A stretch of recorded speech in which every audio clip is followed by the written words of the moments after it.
Welcome to Sports Bias Live. I'm Professor Q. I go by Cleveland J on this show. I get sidetracked sometimes, March Madness and everything. So I know this is probably not the best night to do a show, given that teams are trying to go to the Sweet 16. My team didn't, so it's been a rough day in that front. But so I don't know how many people are going to be actually listening live tonight, but the recording is going to live for eternity. And this is one that's going to be awesome. I have been looking forward to this episode for a long time. As most of you know, if you've watched the show, I designed the show and had the idea for the show. The concept was just for me to kind of get moving after my heart attack and all the stuff that's happened since then, and kind of work on building some new skills and learning how to do things differently. I'm having some cognitive issues, so my brain's learning how to do things in a new way. And so doing these shows was part of that process, this show and my Pastor and Professor show. But also a part of it was reconnecting with people that I just love and adore from my past that either I haven't been in touch with because life has just happened or whatever. But these are all people that I knew there'd be like no time would have passed. And tonight's no exception. I was so anxious for you all to meet Andy because I think he's just an amazing guy. And I'll when I bring him on, we'll talk more. And I haven't talked to Andy. We've texted back and forth a few times and, through Facebook and so forth over the years. But I haven't seen him or really talked to him on the phone or FaceTime or anything like that since I left California. Andy could correct me if I'm wrong when he's on, but and we didn't get on the line till like 7:35 or so. So we didn't really have a lot of time to catch up. So it's gonna be Andy and I catching up day. You're gonna get to kind of live through that as Andy talks about his Mets and so forth. So yeah, I'm looking forward to you meeting Andy. I do have a few announcements, a little fewer than the last couple of weeks. But again, our Ultimate Sports Movie Awards is April 10th. April 10th. My friend Joe Gua and I will be hosting that.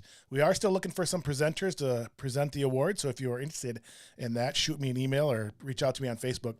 This has been a really fun project. Andy and I are going to talk about this a little bit tonight and get his opinion on some of these movies and so forth and what his favorite memories of sports movies are. So that is April 10th. So mark your calendars for that. Next week is my baseball prediction show. This is just something I've done personally since I've been probably 8, 9, 10 years old.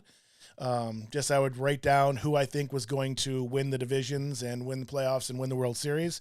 I expanded it to include some awards and so forth over the years, but I get to do it live in front of you guys now. So, and more than anything, it's just to hold me accountable. So nobody can say when I pick the World Series winner, they're going to say, yeah, sure you did. It'll be recorded and you guys will all have it. I was not right last year. I had the White Sox. It's hard for me to pick the White Sox, but I had the White Sox and the Padres. That didn't really work out. But yeah, so that's coming up next Sunday. So if you're a baseball fan, March Madness will be kind of in between. I think there might be some late games next Sunday as well, which I didn't take into consideration when I scheduled these. But I really had to do it next week because the baseball season's starting. Thank goodness. So that is next Sunday. 3 baseball shows. I will switch to some other sports coming up here. I have some football ones. Going to do a Dallas one with some friends, and I have all kinds of other ones. I don't have a Browns one scheduled yet. That's a really sore topic. In fact, I'm going to write that down to talk to Andy about a little bit because that's a really, really sore topic right now. But my beloved Cubbies, April 3rd. Everybody knows that I'm a huge Cubs and Indians fan. They are the loves of my lives. I was all down with the Cubs in the World Series when they met the Indians. My brothers, if you watched the show a few weeks ago when we did the Indians episode, they still give me flack about it. In fact, my brother changed my name during the show to Chicago Jay on it. But, I moved from Cleveland to outside Chicago and grew up, going to Cubs games and all that. I mean, I cried when the Indians went. And I was at World Series games, and, they're like this close. But the Cubs are the love of my life. So I'm really looking forward to this show. That is going to be followed by the White Sox. I have a really good friend, similar to Andy's case, somebody I have not talked to. And the only reason I reconnected with him because he was watching some of the shows and commented on one of the early shows. I had him targeted and was going to approach him, but I just hadn't gotten around to it yet. And he commented on one of the shows or kind of jumped on with the chat. And so I'm really, really looking forward to reconnecting with Bobby McNamara. I know he's been busy with all the St. Patrick's Day stuff. He has a band called the Chancey Brothers, who was extremely busy last week. So I am really looking forward to him. We spent a lot of time in Chicago over the years. I was in Chicago for about 30 years, and we played volleyball together and drank a lot together and, worked at DePaul and played at DePaul and all kinds of fun stuff. So I'm really looking forward to connecting with Bobby Mack. So that one's coming up. And then Cardinals, again, arch rival with the Cubs, so it's not my favorite team, obviously. I obviously respect them. You have to. They've won 13 titles. So, but I, again, reaching out to a friend of mine, Sean Wade. Can't wait to reconnect with him. So those are the upcoming shows. And beyond that, I have some football ones coming up. I do want to apologize. I think this next screen. I do want to apologize. I had big plans for March Madness. I think we had 8 shows scheduled. I think I ended up doing 2 of them. I did the Knockin Noggins trivia show, which is a lot of fun, but it was too much for me. The Super Bowl week, when I did all those shows to Super Bowl week 2, I should have known then. I'm just not ready for that much every day. Even though these shows are only 2 hours, there's a lot of work behind it, a lot of creation stuff, and I'm not quite there yet to do all that. So I backed off of those shows, and they're just going to focus on the weekly regular episodes, unless it's just a one-off thing. Like we'll do some Knockin Noggins shows and stuff like that, but not shows every day. That was too much. The week before I did the Reds episode, which was so much fun. That was a great episode. Actually, I'm going to write that down too because I want to talk to Andy about Pete Rose. That was a great episode. But then we did it on Thursday because of Scott's schedule, and then I did one of the Super Bowl shows on Friday, the Knockin Noggins Super Bowl show. So it was a lot. So I had to back off a little bit. So I apologize for not having I think I did the buzzer beaters, but I didn't do the Cinderellas and the upsets and stuff like that. So I apologize. So Andy, if you can unmute yourself, I'm going to bring you on here a second. Andy and I met at a bar in it's an embarrassing story that I won't tell in front of everybody because then I might get a little flack for it. But we met at a bar, an Ohio State bar in California, and just one of those guys, me and my buddy Kevin, who you've met on the show, we kind of fell in love with him. And it was weird because that first week we were at this bar, we had switch bars, and it's going to sound bad. I guess I am telling the story. But as we're going to a bar, we're watching football, and we were surprised. I'll say it that way. We were surprised we had a male server. usually football bars are stacked with, I'm just saying we were both married. I'm not saying anything like that, but I'm just saying we were caught off guard. And then it was just like after the first week, we were like, there was no way. They tried several times, and I'll talk to Andy about that. They tried several times to put other people at our table. I'm like, no. Andy's our server. I don't care. Move him, whatever you need to do. And they did. They accommodated us. So I'm going to bring on Andy Dubitsky. Andy, my friend, so good to see your face. Brother? I love you, and it's a thrill. I know we got to catch up for a couple minutes before, but thank you for coming on. Thank you for being my friend. I was wondering about the cigar. I was wondering about the cigar. Thank you. It helps sometimes when I do things like this. It's enjoyable. I mean, let's just say that it's enjoyable. Yeah. It's a small little vice. I've tried to give up almost all my other vices now, and so this is something I enjoy in moderation. Well, I was hoping you weren't going to have one. I was hoping. I pictured you with a cigar on this, but I'm thankful that you were willing to do this. Someone said to me, it's become almost my signature thing now. Yeah. I really didn't intend that. I swear. But yeah, exactly. Well, yeah. Thanks for coming on the show. Thank you for having me. I've been looking forward to this for months, literally months.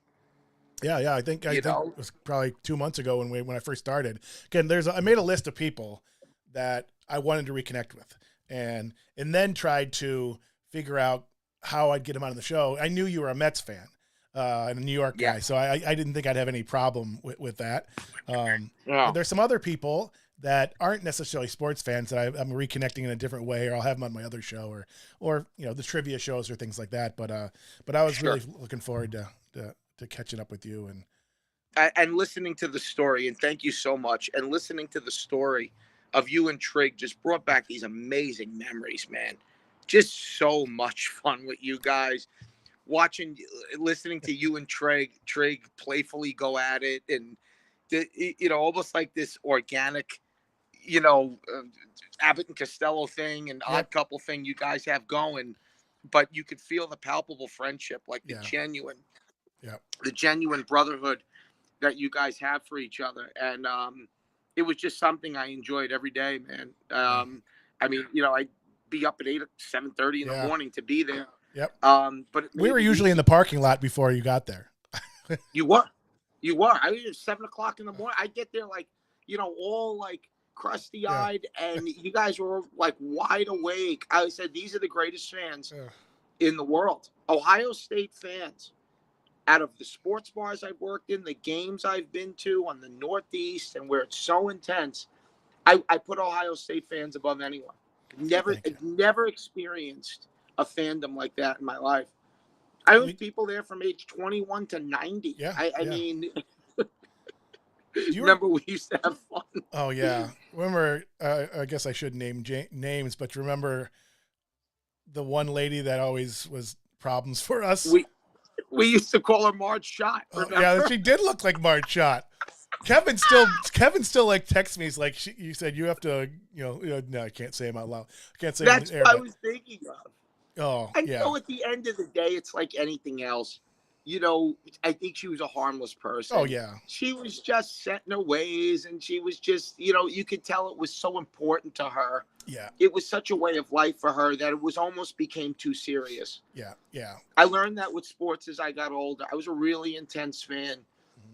I've never gotten a physical altercation in the stadium, but I can't say I've never come close. Yeah. And I realized, when you realize that it's just there for fun, that yes, you go all out, you go die hard, you live and die with a thing, but at the end of the day, it's still supposed to be fun. Yep.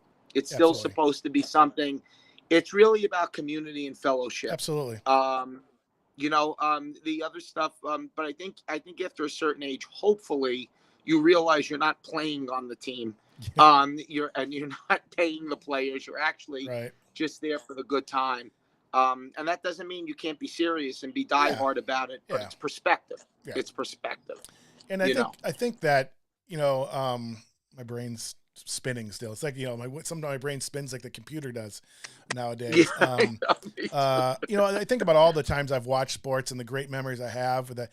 But none of those memories really, except for like championship thing maybe, and even that it was being at happy ending when Ohio State won that for that particular year and just going crazy. I remember my phone was on the table recording straight up for like an hour and a half. I just watched it the other day. And Hang On Sloopy was on. But I don't remember the game so much. I don't remember the plays. I remember, the community and all the things that go along with it. Again, getting there early with Kevin in the parking lot or hanging out afterwards and meeting you and the other people and Rick and so forth. And those are the memories we have. Those are the things that stay with us is the stuff. So it's the stuff and how it's passed on from between fathers and mothers and brothers and sisters. Yeah, I mean, my sister is a pretty stoic nurse now in New York, but other than that, she's a girly girl. She always was. But I don't have any brothers, so I took her to games because I'm quite a bit older than she is. I'm 14 years older, and I took her to games at Shea Stadium, and she enjoyed it, and she would try to be like focused on it, but just a little girl wasn't really necessarily too into it, but she actually developed an appreciation for sports. It was something I think I was able to pass on to her. And, I even took her out to hockey games and, now with her boyfriend, she watches sports and she can appreciate it. And it's the memory. Yeah. It's just buying her a hot dog in the ride. I gave her a foul ball at Shea Stadium once. And, one time I had a we'll get into that a little bit later. I had a brief conversation with Tom Flash Gordon. Remember Flash Gordon? Oh, yeah, absolutely. Late in his career on the Phillies. I had a little conversation with him, and she was in her teens, and she was like, because I just talked to him about his earlier career, and he smiled. He said, "Send me some cards, and I'll send you some. Nice. I'll sign them." And class guy. Again, came up with the Royals, right? Came up with the Royals, but a class human being. Yeah. And all that kind of stuff, and just being able to have that, share that with family. Yeah. Sports does that for people. Absolutely. And it brings people together in so many ways. It's just the great equalizer in this world. It's a commonality we all share. It's the gathering. I guess March Madness is a great example. I know there's a lot of Michigan State friends are all together, kind of watching the game together, and with wives and kids and buddies and so forth. Some of them they haven't seen since last tournament, So it's that's right. Yeah, it's getting together. I love March Madness, brother. Yeah. So let's talk about that for a little bit, even though my teams are out. Sure. I had Ohio State losing Loyola, so I had bragged about I've won like the last 7 years after never winning in my life, and it might be the worst bracket ever. I looked yesterday and I had 14 of the 16 Sweet 16 teams still. I'm like, all right, not too bad. Nope, not now. Good. Not now. That's better than not too bad. No, because I had Davidson, I had Baylor, I had Iowa in the Final Four. That hurt. So yeah, I'm not doing too well. So yeah. So what are your college teams? Is it the Big East teams? Well, it's interesting. It's definitely the Big East teams, and it's kind of a funny thing because off the rip, it was St. John's. So I'm 46 years old, and I was a young guy in the heyday of the Big East. The Georgetown teams with Ewing, the St. John's teams with Walter Berry and with Chris Mullen, and Mark Jackson. And Lou Carnesecca, the legendary coach, still alive. Yep. To my knowledge, he's in this. I think he's about 94 now. Yeah.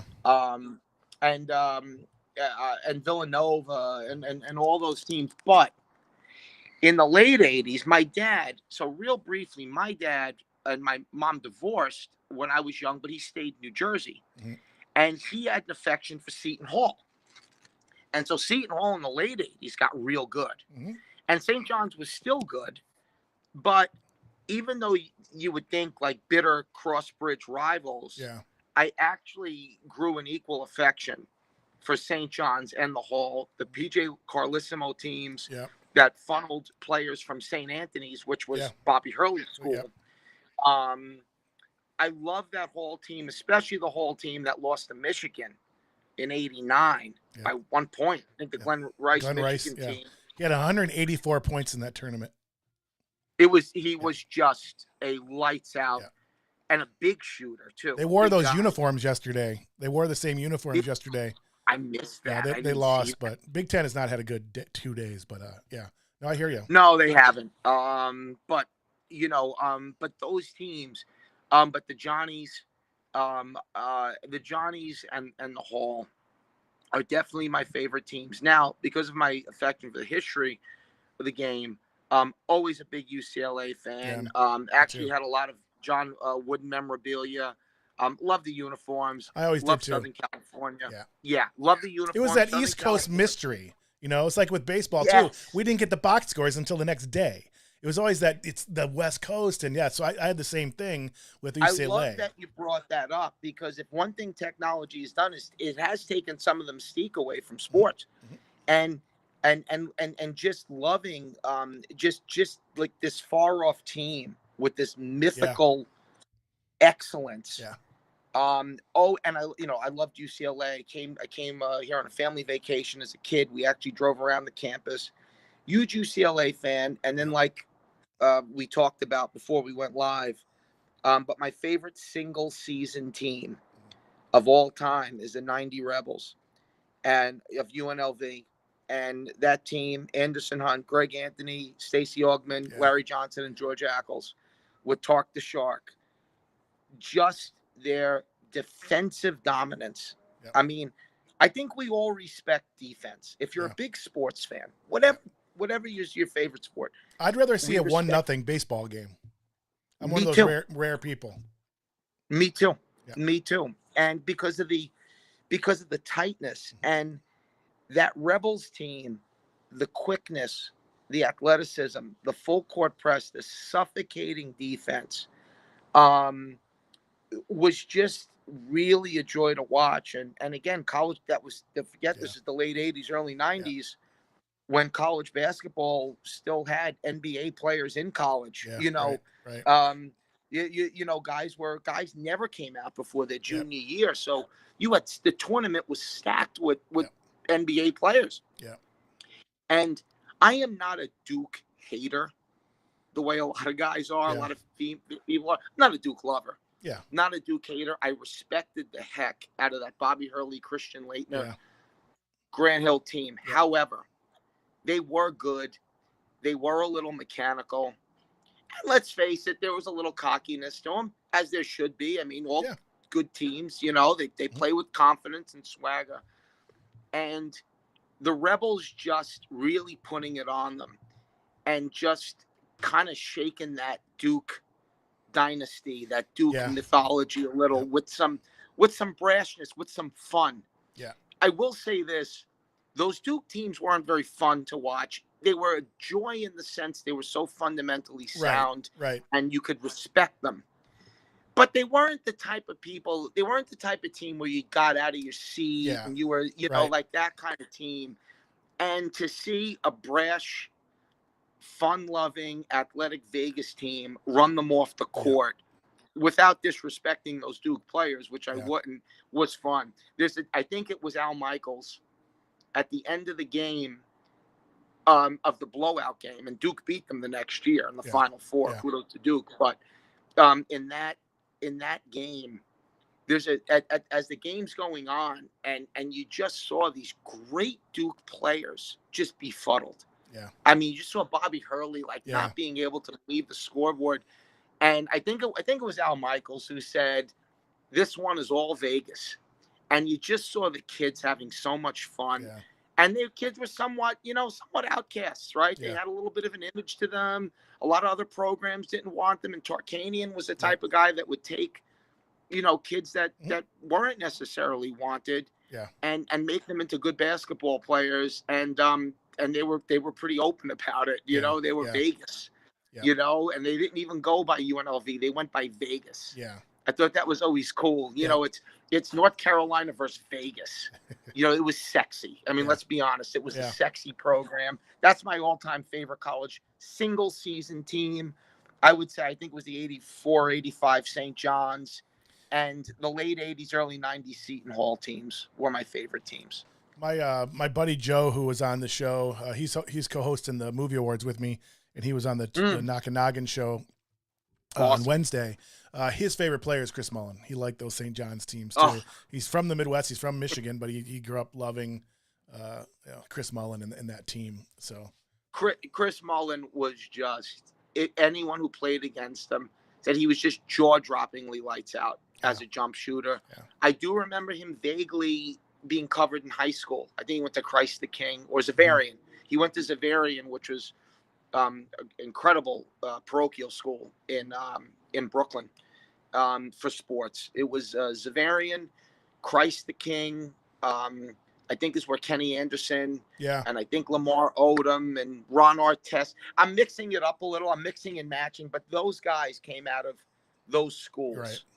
You know, like I said, your Ron Artest, your Lamar Odoms, your Kenny Anderson, your Mark Jacksons, these legendary New York players who went on to have Hall of Fame or borderline Hall of Fame careers in the NBA. So it was just a glorious time, man. Yeah. It was, especially growing up in New York, it was like I loved college basketball, but it was like fourth on the totem pole. Right. I mean, you know, the Giants were doing good. Right. The Mets were doing good. Yeah. The Yankees were a story. The Knicks I were love good. Islanders hockey. I love to hate the Rangers. Yeah. So, I mean, it was, you know, where do these teams fall in?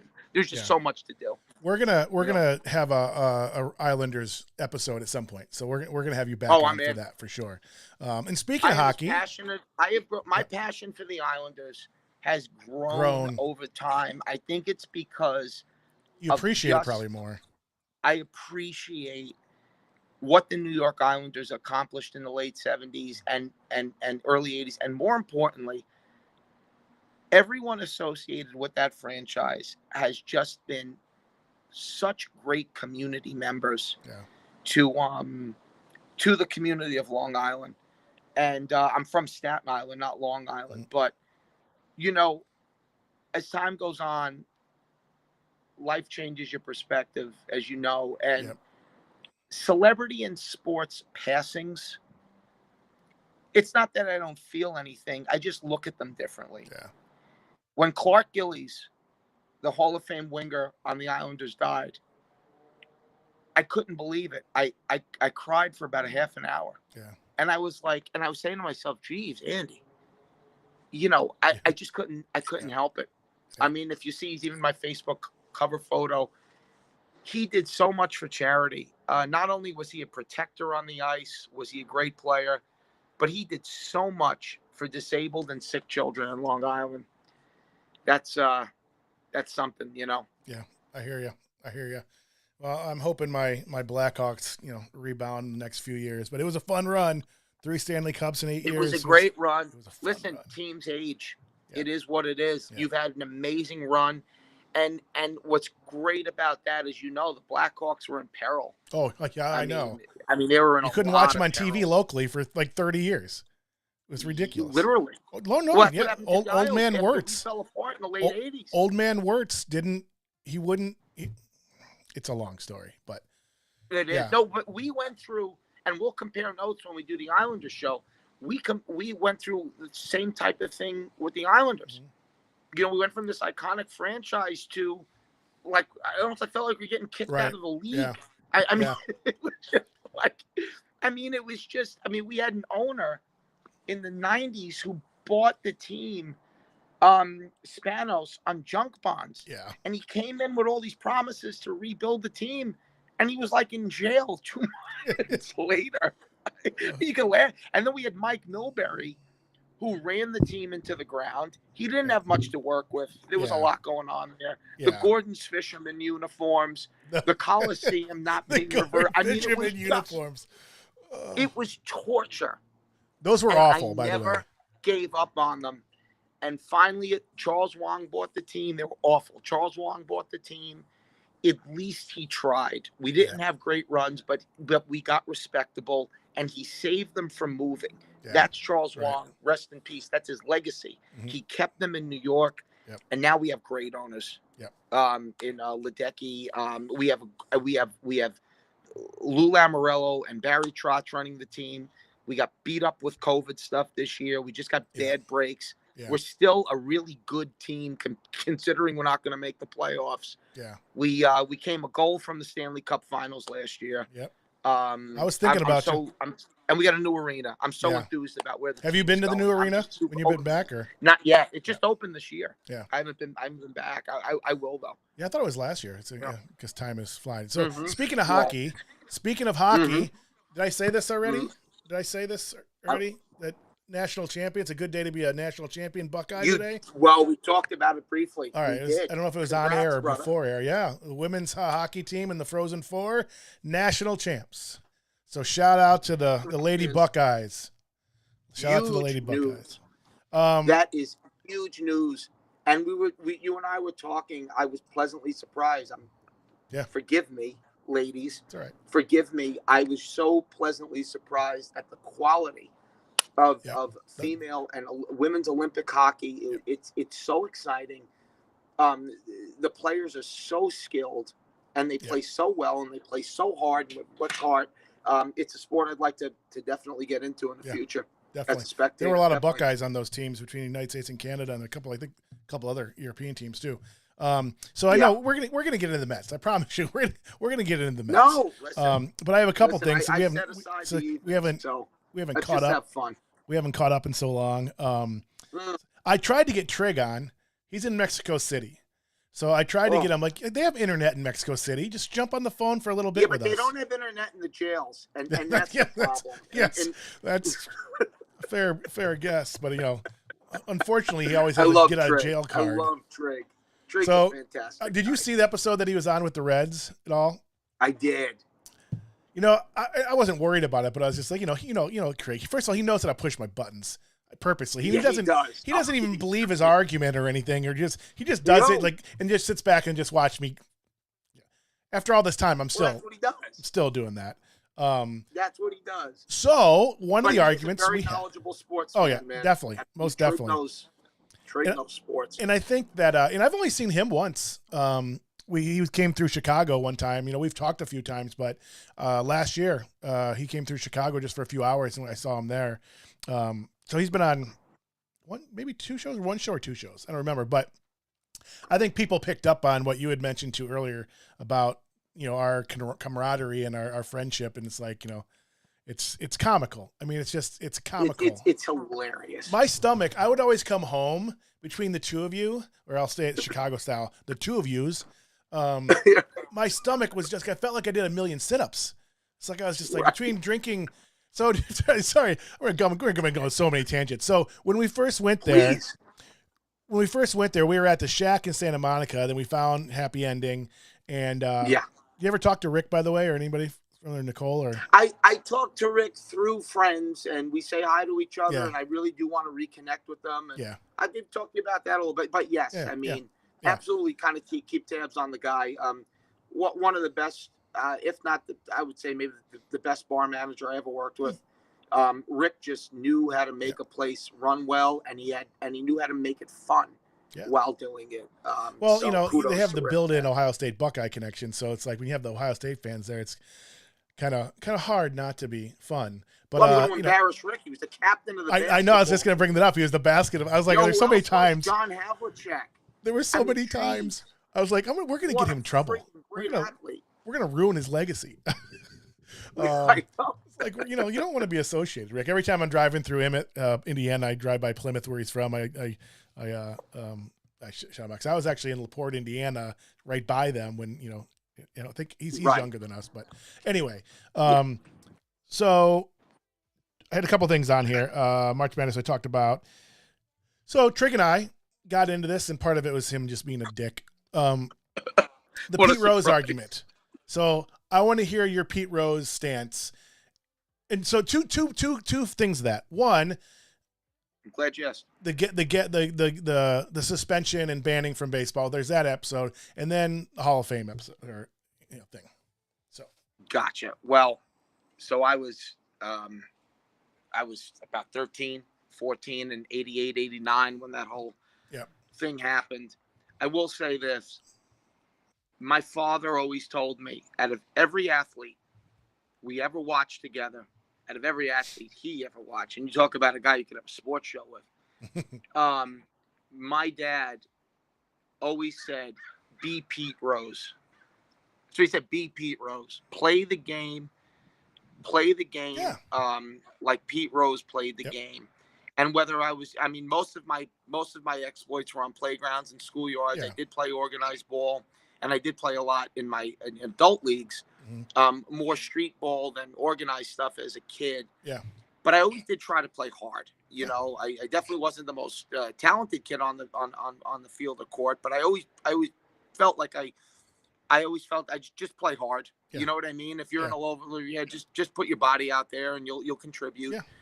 And you know, Pete Rose became a Hall of Famer doing that. Obviously, he was a very gifted athlete. But well, hold that thought. Hold that thought, because he's not necessarily a Hall of Famer. But go ahead. I'm sorry. I'm going to make the argument against that, but so I agree with you. I grew up the same way. He was one of my favorite players growing up, and like, you wanted to play like him. You wanted to play hard like him. Yeah, you know. Well, 100%. Yeah. And I remember when the whole thing went down, and again, I was a little younger, so I was trying to process the legalities of it. I think it was all knew sham.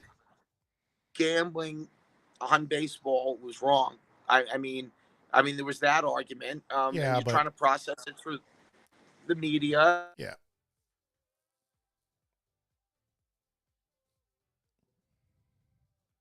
I lost you for a second there, buddy. Hold on a second. Hey, Andy, hold. I lost you there, bud. Oh. Hold on. Hey, Andy, can you hear me? You're muted. I can't hear you. You muted yourself. You're muted. Hold on.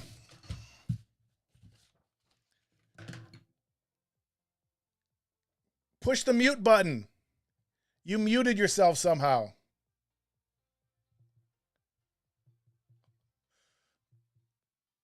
Hold on. We'll get this fixed. You can hear me? So you're muted. It says you're muted on the guests muted themselves. So you must. Because I can't hear you. So it says the guests. Oh, now. Okay, now. Hold on. Now. Oh, hold on. Now I'm muted. Are we back? Huh. It keeps on going back and forth. So it says now. I muted the guest. So. Can you hear me now? Call back in. Hang up and call back in real quick. Just click that same link. Sorry, a little difficult. I don't know if he did it or I did it, but we lost him for a second. And we will get to the Mets. I promise you. I promise you. It's just we haven't caught up in so long, and so there we go. He's here. There we go. I don't know what happened because it said you muted yourself. I really didn't hit anything. And then it said I muted you. Phone call, and I just thought it was a random phone call. Yeah, you know what? We've had that issue before with somebody calling in. If you put your phone on airplane mode, I think it'll avoid that. I think. Yeah, we had one guest on our Pastor and Professor show. Just every 5 minutes, she'd go off and come back on. It was kind of comical, but now you're frozen. Probably when you go off the thing here. Can you still hear me? All right, we're gonna try it again. Live TV. What are you gonna do? All right, he'll call back here. Again, we'll get to the Mets momentarily. I want to have this Pete Rose conversation, and all right, there we are. Okay. I think we're good. I put it on airplane mode, and I lost you immediately, so I'm not going to do that again. Okay. All right. So Pete Rose, you're saying we'll wind up the Pete Rose conversation, and we'll.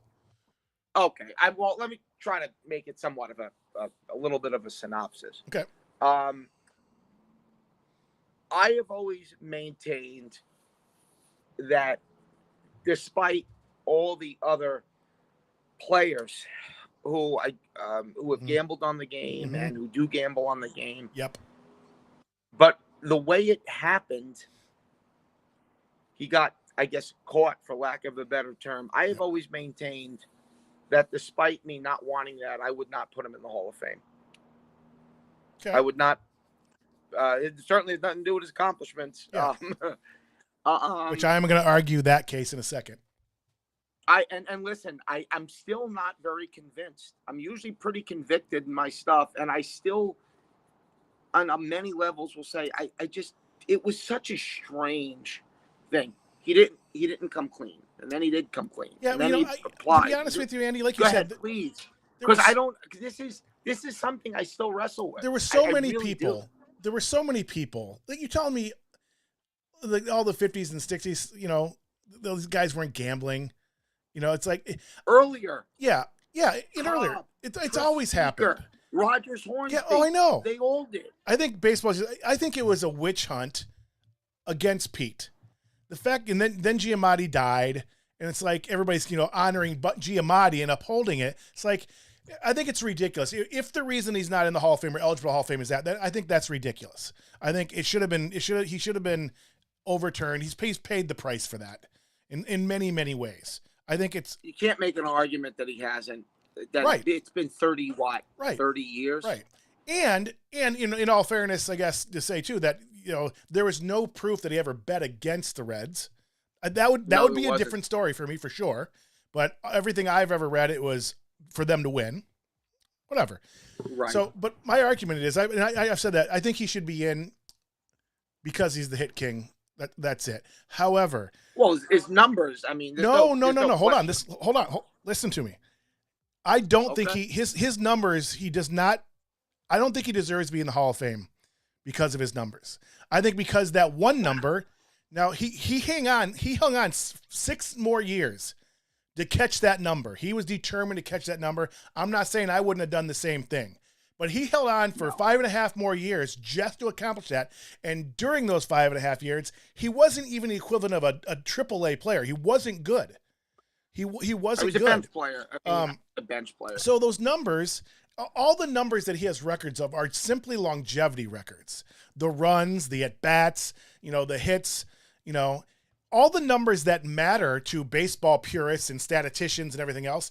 It's not even close. Ken Griffey Jr. has better numbers and is more deserving than him. Ken Griffey Jr. Okay, but I'll play Ken Griffey devil's Sr. advocate. Ken Griffey Sr., not Jr. Right. When you're no, and again, those are fair points. Batting average, OPS, all those things. He's not in the top 150 in any of those. His defense, he was a negative defensive player. His WAR is negative 5.7 or something for his career. Even if you take out the end of the years, it's still, even those numbers don't warrant it. So that's what my case is, because all the numbers that matter to anybody, all his records are they're purely longevity records. That's okay. Case.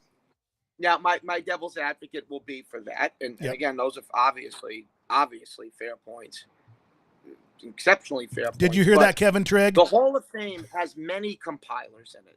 Yeah, definitely. Many compilers. Carl Yastrzemski comes to mind. How many guys who won 300 games, like Phil Negro? Yeah. Right? Phil Negro, I believe, is in the Hall of Fame. Yes. You talk about a compiler. The guy threw a knuckleball for 39 years. Yeah. But yet he hit those milestones. Yep.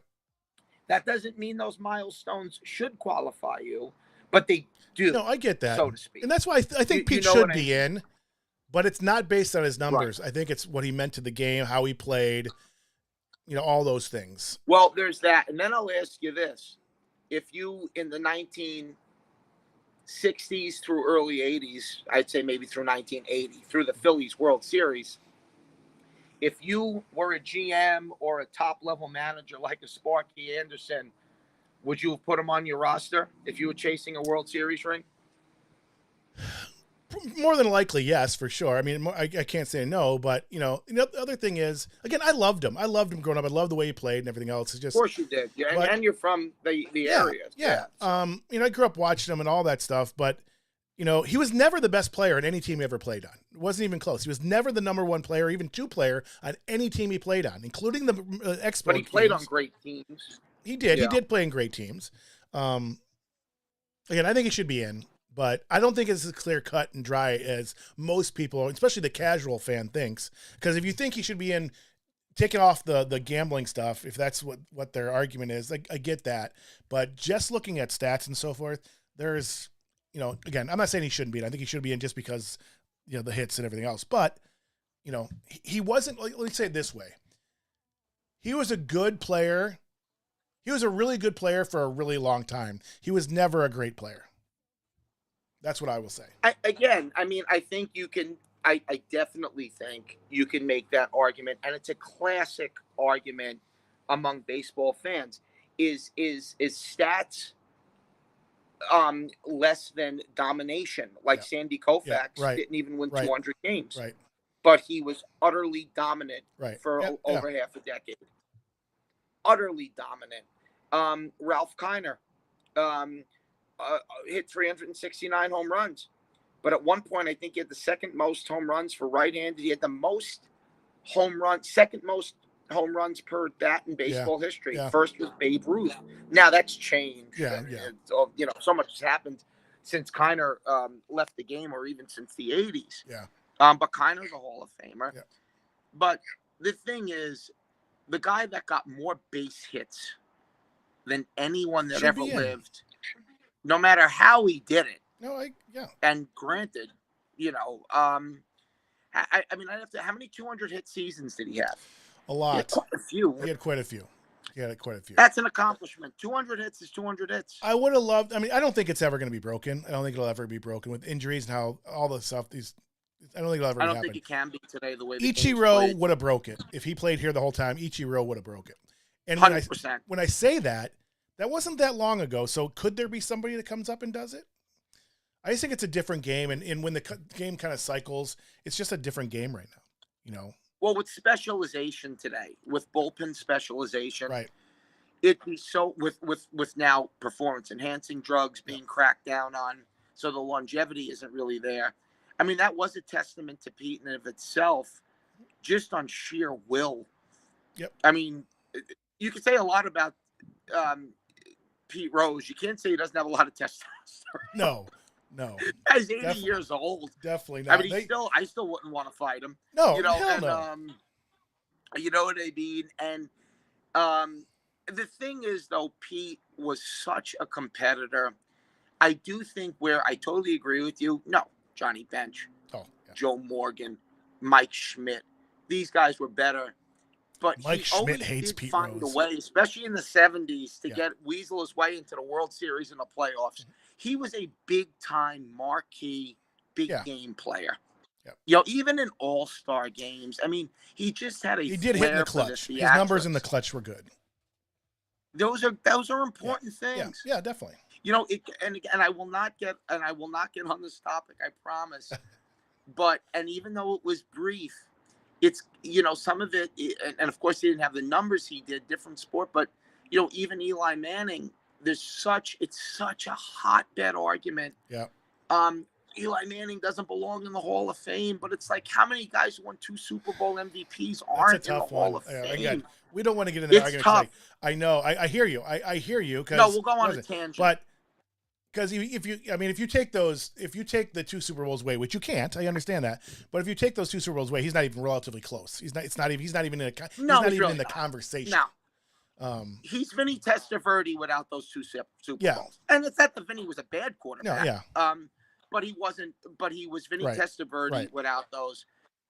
It's so, and then he won 8 road playoff games, Yeah. and Yeah. some of the guys he beat were Favre and Rodgers. Yeah, I know, I get it. And Tom Brady twice, which I love. I mean, which I love. I mean, it's which we all love, except for Boston fans. But I mean, so it's one of the biggest conundrums. Eli Manning is one of the biggest conundrums in the football debate. Definitely. Let's get back to Pete. But I'm going to say, though, Pete, even though, yes, he was a compiler, I mean, the closest guy to Pete as far as like doubles and hits and getting on base would be Ty Cobb, but Ty Cobb was dominant. Yeah. Ty Cobb was dominant even by 1910 standards. Mm-hmm. Ty Cobb was still, I mean, he hit 367. Also, not somebody I wouldn't want to fight from everything I read. No. And if you want to read a great book, Ty Cobb, A Terrible Beauty, it dispels with very good credibility a lot of the myths about Cobb. Cobb was a very liked player. by fans and other players. Mm-hmm. Ty Cobb was pro-integration. Mm-hmm. Ty Cobb came from a family of abolitionists.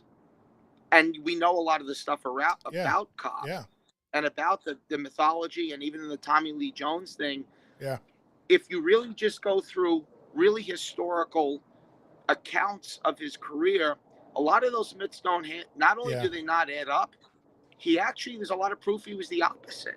No, I'll check that out for sure. His competitiveness and his will and his hard-nosed play, I mean, there was that. Yeah. You know, and he was a ruthless businessman, or at least a shrewd businessman. But he was also a tough guy. He was a competitor. He did not let himself get pushed around. Another thing, Cobb was a big guy. I didn't realize that. Cobb was 6'1". He was about 190 pounds, which was big. Yeah. There was always this thing. Cobb was this little Napoleonic, complex type of guy. I didn't realize till I read this book, he was like 6'1", 185, which was huge in 1910. Back then, He was a big guy. Yeah. He was an athletic specimen. He also, in his youth, thought he was going to be a doctor. That's what his family had planned. Yeah, I will definitely check that out. Interesting guy. But there were similarities. But Ty Cobb, no. Ty Cobb was not. Yeah. Ty Cobb was gifted and was a compiler. I mean, he was everything. Yeah. You know, Ty Cobb was he was just an awesome player. I mean, he was an offensive machine. I mean, the man stole 890 bases. Yeah, I'm pulling him up right now. The guy was knocking 130 runs. Yeah. I mean, he hit 400 at least twice. Career WAR 151. Yeah. Say again? His career WAR is 151.5. You know, it's 366. Those are beer league numbers. Yeah, 366 numbers. Just 366. Yeah. Those are beer 900 league stolen numbers. Bases. Yeah. Anyway, all right, we're getting way off track. I probably shouldn't have brought up the Pete Rose thing. This is I guess to sum up the Pete Rose. And it seems to be there is evidence. So maybe again, this is where I flip-flop on this issue. If you can show me that he didn't bet on against his own team, and I don't think there's evidence he did, he deserves a second day in court, and that second day should probably play out where he gets in. I think, like you said, the point has been made. Put it this way. No baseball player at his level would ever want to go through that again. No. The point's been made. Definitely. If you bet on baseball, you're either banned for life, and even if you bet on your own team and you get caught, the consequences are going to be catastrophic from a career standpoint. And they have been. Pete Rose has not been able to participate in the game, which to him is akin to death. Yep. And he's 80 years old now. Yeah. You know, could I see him at 97 coaching third base? Absolutely. Because that's Pete Rose. Yep. I mean, the man is just competes on another level. The way Michael Jordan did. There's a motor. You hear the word motor. I never saw a professional athlete, I don't think in my lifetime, other than a Michael Jordan with that motor. Or maybe, Bird. It was just nonstop. He had so much energy. Nonstop. Even how he went on and off the field. Even how he went on and off the field between innings. It's like, no, I get you. Sorry. He had one speed. You know where the term Charlie Hustle came from, right? I don't know if I remember where it came from. Other than him. Whitey Ford walked him in an exhibition game, and he gingerly sprinted to first base. Mm-hmm. Now, it was an exhibition game. Whitey Ford's Whitey Ford. He went, there goes Charlie Hustle. Yeah. Like trying to show me up. Yeah. That's where the name, it actually started out as a derisive name. Yeah. Yeah. And, of course, then it became the moniker of a guy who plays with tremendous heart. And he did play with heart. Yeah, definitely. Yeah, Pete Rose played with a lot of heart. My buddy, oh my God, Scott, who was on the Red Show. He was drinking a beer called Hustle, from Cincinnati beer. It's called Hustle. So anyway, all right. So we got to move on. I was going to talk about the Browns. We're not going to. I can't. It will take us. We'll never get through anything. Unless don't we, think so. There's so much to talk about. and I really don't know how I feel, to be honest. Okay, so we're going to talk about, we're going to put a timer on. We're going to talk about it for 3 minutes, and that's it. Just to get some stuff off my chest. I'm not a Baker Mayfield fan. I don't think he's the answer at quarterback, but I think he's gotten completely shafted by this fan base in this city, especially now. I mean, he got shafted with how they handled this completely. I don't like 100%. The guy. I didn't like his cockiness and all this stuff, but he came in and wanted to be in Cleveland, and he helped turn around the culture of the city, and he won a playoff game. And he beat Pittsburgh, and everybody just, wants just. I mean, I'm on these forums and read this stuff. It's like, I hate how fandoms are now. It's just, so I'm not a Baker Mayfield fan. I don't think he was the answer. I think we could have won with him. I thought he'd have a really good year this year, bouncing back. He fought through all those injuries, and everybody's yelling at him. He should have sat out. And if he sat out, you guys would have been the first one to give him shit about sitting out. We're paying you all this money, you can't even get on the field. So, and so there's that aspect. And then there's the signing of Deshaun Watson. I mean, it should have been the best day in Cleveland sports history. It should have been the best day in Cleveland sports history. And it wasn't. Now, the Cleveland Browns came out with a statement today, and we're going to have to let it play out because we don't know all the details. But there's 22 of them. You can't. There's no way I can wrap my head around that. It's a lot to unpack. Yeah, a lot to unpack.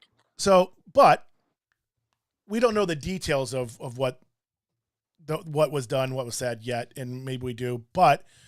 And we don't know how he's going to handle it, what contrition he's going to show, and the steps he's going to take to rebuild his image, in the city and everything else. So we don't know yet.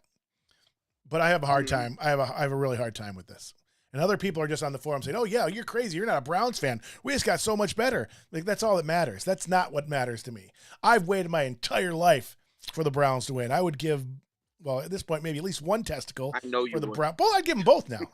Probably. For the Browns to win a Super Bowl. I mean, I don't even though baseball is my love and Cubs and the Browns win the Super Bowl, Ohio State win national championship. Completely different story for me for the Browns to win a Super Bowl. Yeah. So now if they went out and won it this year, because it's going to take years to rebuild his image, and if he can, if we were going to win this year, which is obviously unlikely, I don't know how I would feel. I don't know if I could enjoy it, at least the way I should have been able to enjoy it. So I'm done. If you want to say anything, go ahead. No, fair enough. I mean, well, the only thing I'll add is that my dad lives in Cleveland. He's lived there for over 20 years.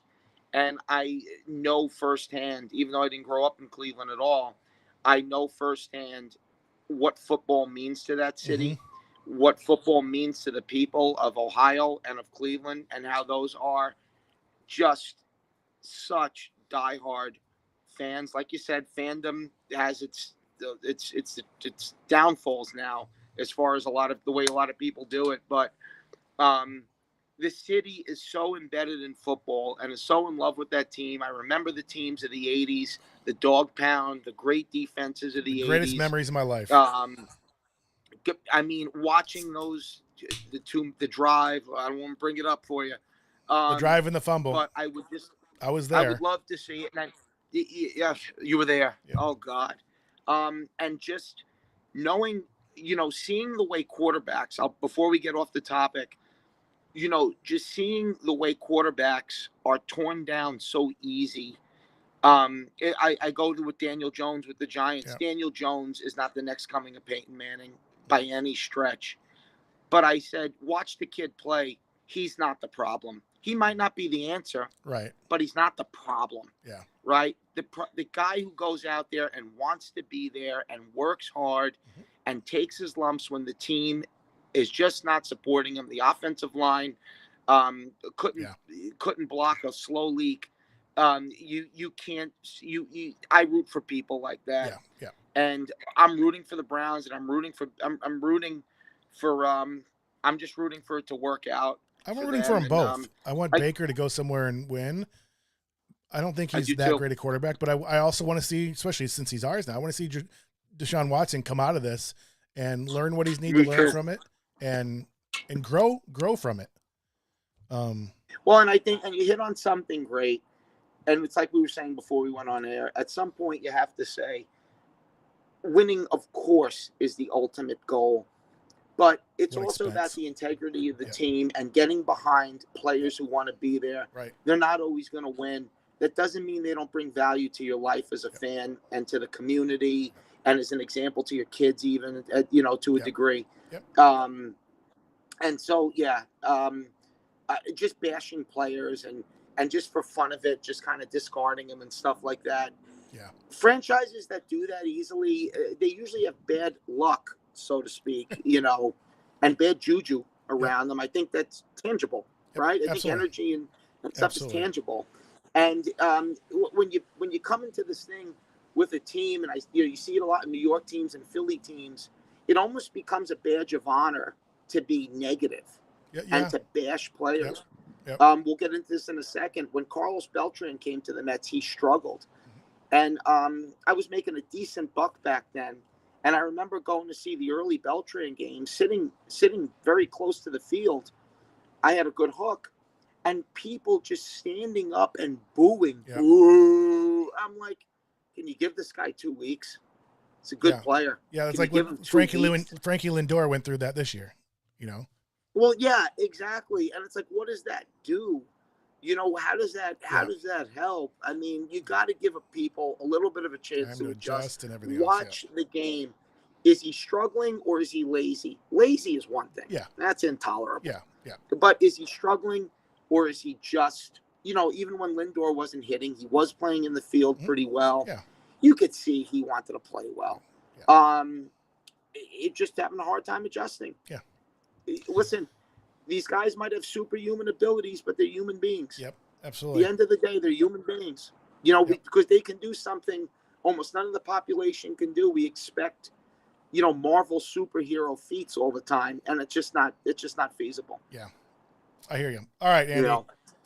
Well, that was great. That was great. Mm-hmm. So, I mean, it seems like we saw each other last Friday and we were hanging out, talking sports, and I'm so thankful. I'm so thankful that me too. That I'm still here to actually do this with you, and that you were willing to come on and do all that. So you're the best, Jay. Yeah. I mean, again, just always. I knew this was going to be a blast, and just a great excuse to talk to you again. Yeah. All right, let's get into the Mets. Let's do it. I gotta do my little. Oh boy. Let's go. Oh, I did have it on there twice. All right, my friend, pull out those notes. So tell me a little bit, just real quick. What's your earliest? We'll save some of our favorite memories till later, but tell me what your earliest memory of being a Mets fan is. Okay, so this is great. So at about 6 years old, 1980, 81, coming off the Yankee back-to-back teams of the 70s, I hit the kindergarten playgrounds in about 1980, 81. And just instinctually, I loved the game. Yep. And I loved baseball cards, and I loved the game. And, of course, baseball is a religion in New York like it is in many cities. Mm-hmm. And I instinctually gravitated to the Yankees. I just did. For whatever reason, again, they had the sexier team. Thurman Munson, I think this was around the time he passed. He's a Buckeye. He was a Buckeye. Yeah, 1980 he passed away. He was a Buckeye. Yep. He was, in 80. And, of course, he became deified in New York for many years after. He had a cool name, and I remember the kids. It was a coveted baseball card, a Thurman Munson card. Then Dave Winfield came in. Winfield was just this super athlete, man. Could play the field, could hit for average, knock the ball 600 miles. Could have played the NBA. Could have played the NBA. Yeah, he played college basketball too. He got drafted in 3 sports, didn't I know. And he got drafted as a tight end. Yeah. Out of Minnesota. I mean, it's insane. Yeah. Willie Randolph, one of the most likable players in a Brooklyn kid, always smiling, smooth as silk at second base, could do a lot at the plate, a great spray hitter, bunter, could do so much stuff. Bucky Dent, the famous home run, gave him this legendary cachet for a while. Yep. Again, a cool name, a coveted baseball card. So I gravitated toward them. But then as started talking to my dad more, like I said, my parents split. My dad grew up in Philadelphia. a Yankee hater, a National League lover, Okay. Brooklyn Dodger fan, and a Philly fan. Okay. My uncles were Met fans, and so they were trying to get me away from the Yankees. But yeah, I was pretty hard-headed even back then. I'm a Yankee fan. And then I started to watch Met games, but the Mets were bad in the early 80s. Yep. But they had some likable players, Mookie, guys like this. And right at that crossroads, at 8 years old, 1983, two things happened. Darryl Strawberry came up in May of 83. Yep. And in June of 83, we traded for Keith Hernandez. That changed a lot. Mm-hmm. By mid-1983, I was a Met fan. My uncle, who played minor league baseball and had actually offers to be a scout, he told me when I was a little boy, he said, they got this kid down there. His name is Dwight Gooden. He said he throws so hard. He went to spring training every year. He's the hardest thrower I've ever seen live. And Gooden came up, and it took Dwight Gooden about 2 innings to establish himself as the best right-handed pitcher in baseball, at the time for a brief period. And that was it. Yep. I bled blue and orange ever since then. Became an ardent Yankee hater overnight. I was going to ask you about to that. this day. I hate them more than I've ever hated them. And that was it. But one of my first memories, a family friend, first baseball game I ever went to, I have to look this up for a little more documentation, was in, I think, 81-ish.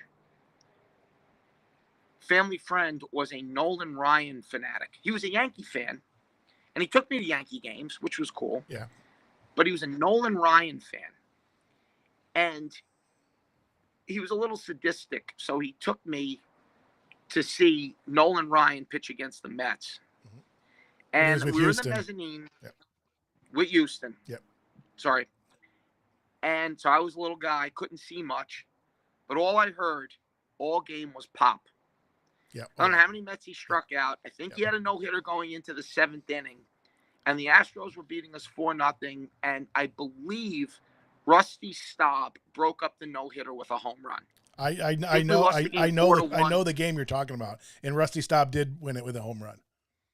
That was it. He didn't win it. He broke it up. Oh, yeah. He broke the no-hitter, game up with him. Yeah. Do you remember the game? I do remember. I remember Staub hitting the home run. I'm a diehard Nolan Ryan fan. I was going to name my first child Nolan. That was the first baseball game I was ever at. It's a good one. It's a good one. That was the first game I was ever at.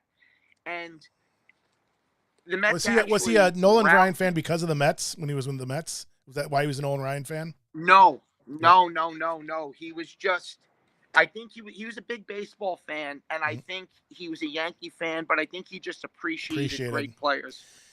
Just a little side note. He also hated the Mets. Yeah. So I think, Nolan Ryan, of course, once he came back to the National League, started torturing the Mets. Yeah, because it was 1980 when the Mets or the Astros signed him. I'm a huge Nolan Ryan fan, and he can pot a lot of numbers too, but a lot of walks and so forth. But 7 no-hitters, and like some of those were in his 40s. Like how many 7 no-hitters?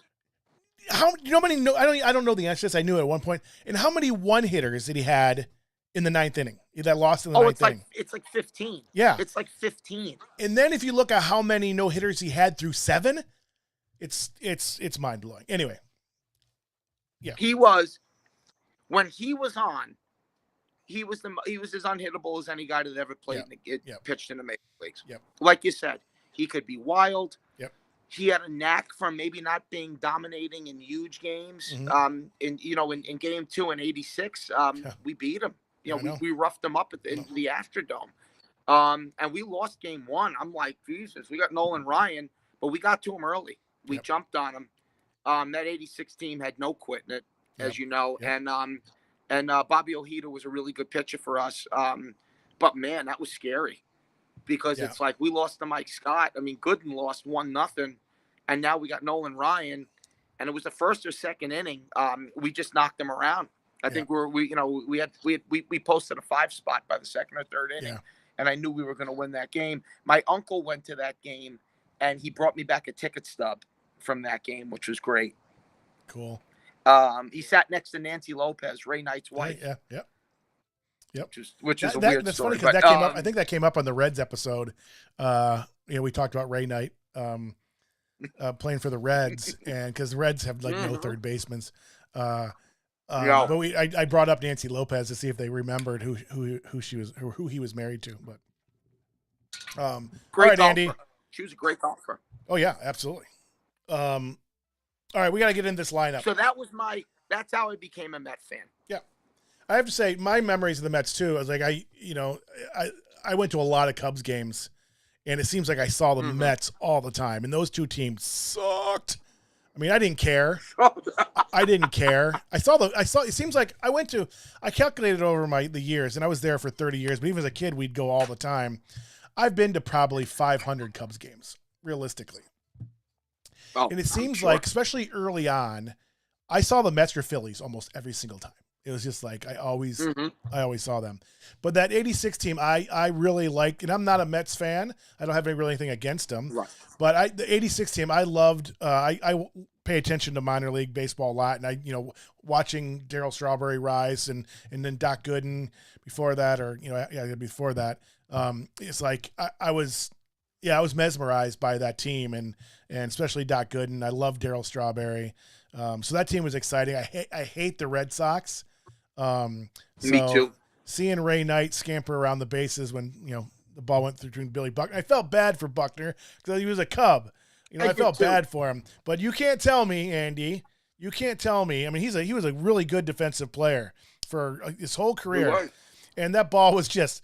You can't tell me Babe Ruth wasn't up in heaven and just kind of went like this. Whoop. It had to be. It had to be. Now, a lot of people forget. They sold Babe Ruth. Yeah. That game was tied. Mm-hmm. But Babe Ruth did something there. I mean, it was just the way it happened. Yeah. Would he have beat Mookie to first base? I would say probably not. First of all, he wouldn't have beat Mookie. Maybe the pitcher. Maybe I think it was Bob Stanley. It was Bob Stanley. They might have had a play on Mookie. Mookie was running from the left side. Yeah. Mookie could move. Mookie could better than move. Mookie could flat out fly. Would he have got Mookie at first base? I would say probably not, but not definitely not. Yeah. John McNamara put him on the field to give him a chance to celebrate to cap off a long career. Right. That was a very tragic story. It is. But the elation, I have never felt elation like that. Yeah. In my life. I mean that. Now I don't have children. If I had children, that would have changed it. Still a different thing. It's still it's a different thing. Yeah, like when the Ohio State's won national championship. I think I was at Sammy Sosa's 61 and 62. That was some of the highest I've ever been. That was just because McGuire had hit 60 the night before, and then Sammy tied him on Sunday. That was a Saturday. He tied him on Sunday with 62. It was just, and I sat next to a guy who was a Mets fan from New York. First time at Wrigley Field, was just in town for the day, and he went and got day of the game tickets. Him and I sat by each other in the first row in the dugout. It was awesome. Oh wow! That's a whole nother story. There's a whole story about the whole season. There were TV appearances that year. There was all kinds of things. Because I was at Kerry Wood's 20 strikeout game with my buddies that year too. Yeah, the Kerry Wood 20 strikeout game, similar to like the Strawberry thing. I was watching Kerry Wood in the minor leagues come up and ready, and so we went to that random game on a Tuesday. Kerry Wood, what a dominating. He's such a good guy too. He didn't pan out the way everybody thought he was going to, but he was such a good guy.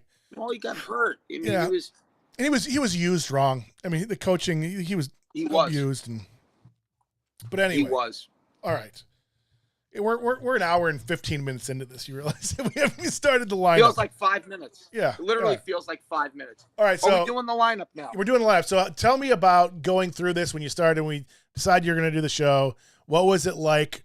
Either reminiscing about these players, or how hard or easy was it for you to come up with this lineup? And you're welcome to put the DH in the National League team. Yeah, I had to. Now, Yeah. I'll say this, reminiscing, it was a wave of wonderful childhood memories.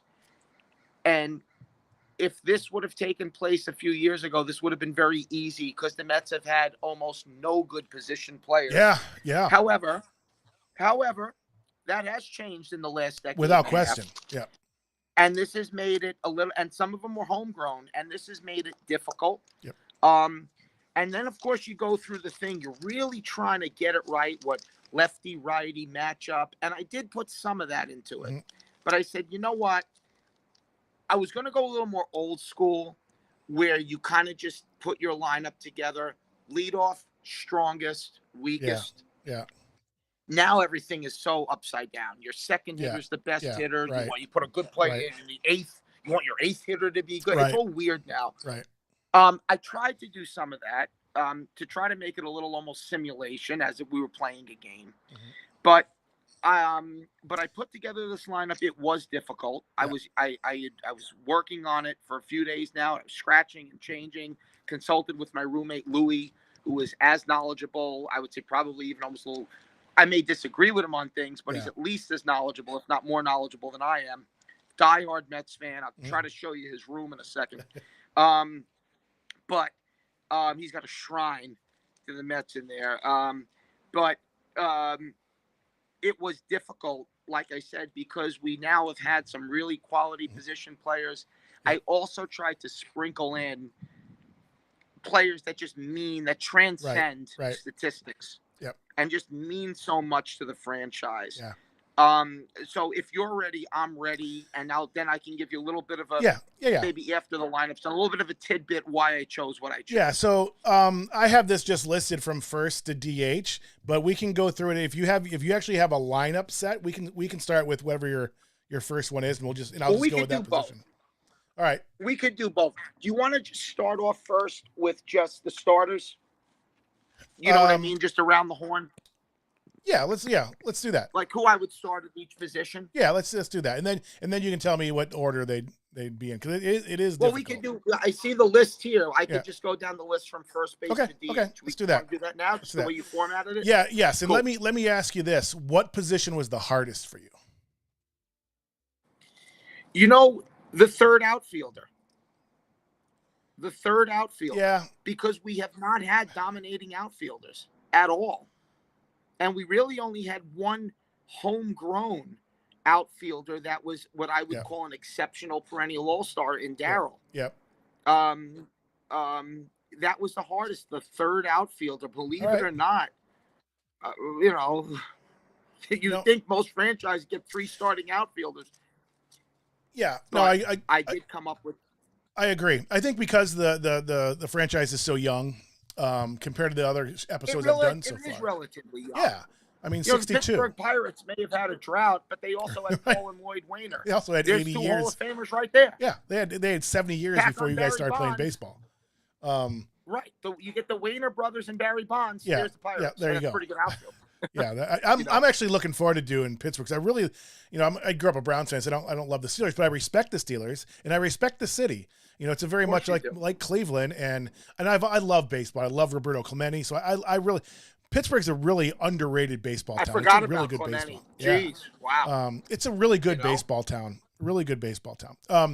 It is a good baseball. I will it's say, a good town. Period. Yeah.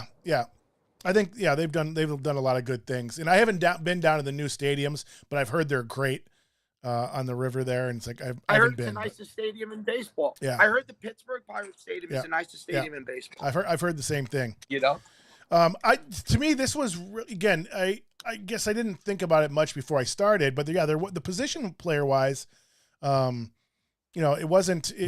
There's not a lot of history there. Not easy with the Mets. No, like the Tigers was really tough because there's I guess it wasn't tough, but they have like Hall of Famers at every single position. Like they had pretty much Hall of Famers at every single position. I think the deepest one. They do. I think you'll agree the deepest position on your team historically, although there's going to be one that's by far the winner in this, is you're deep in pitching.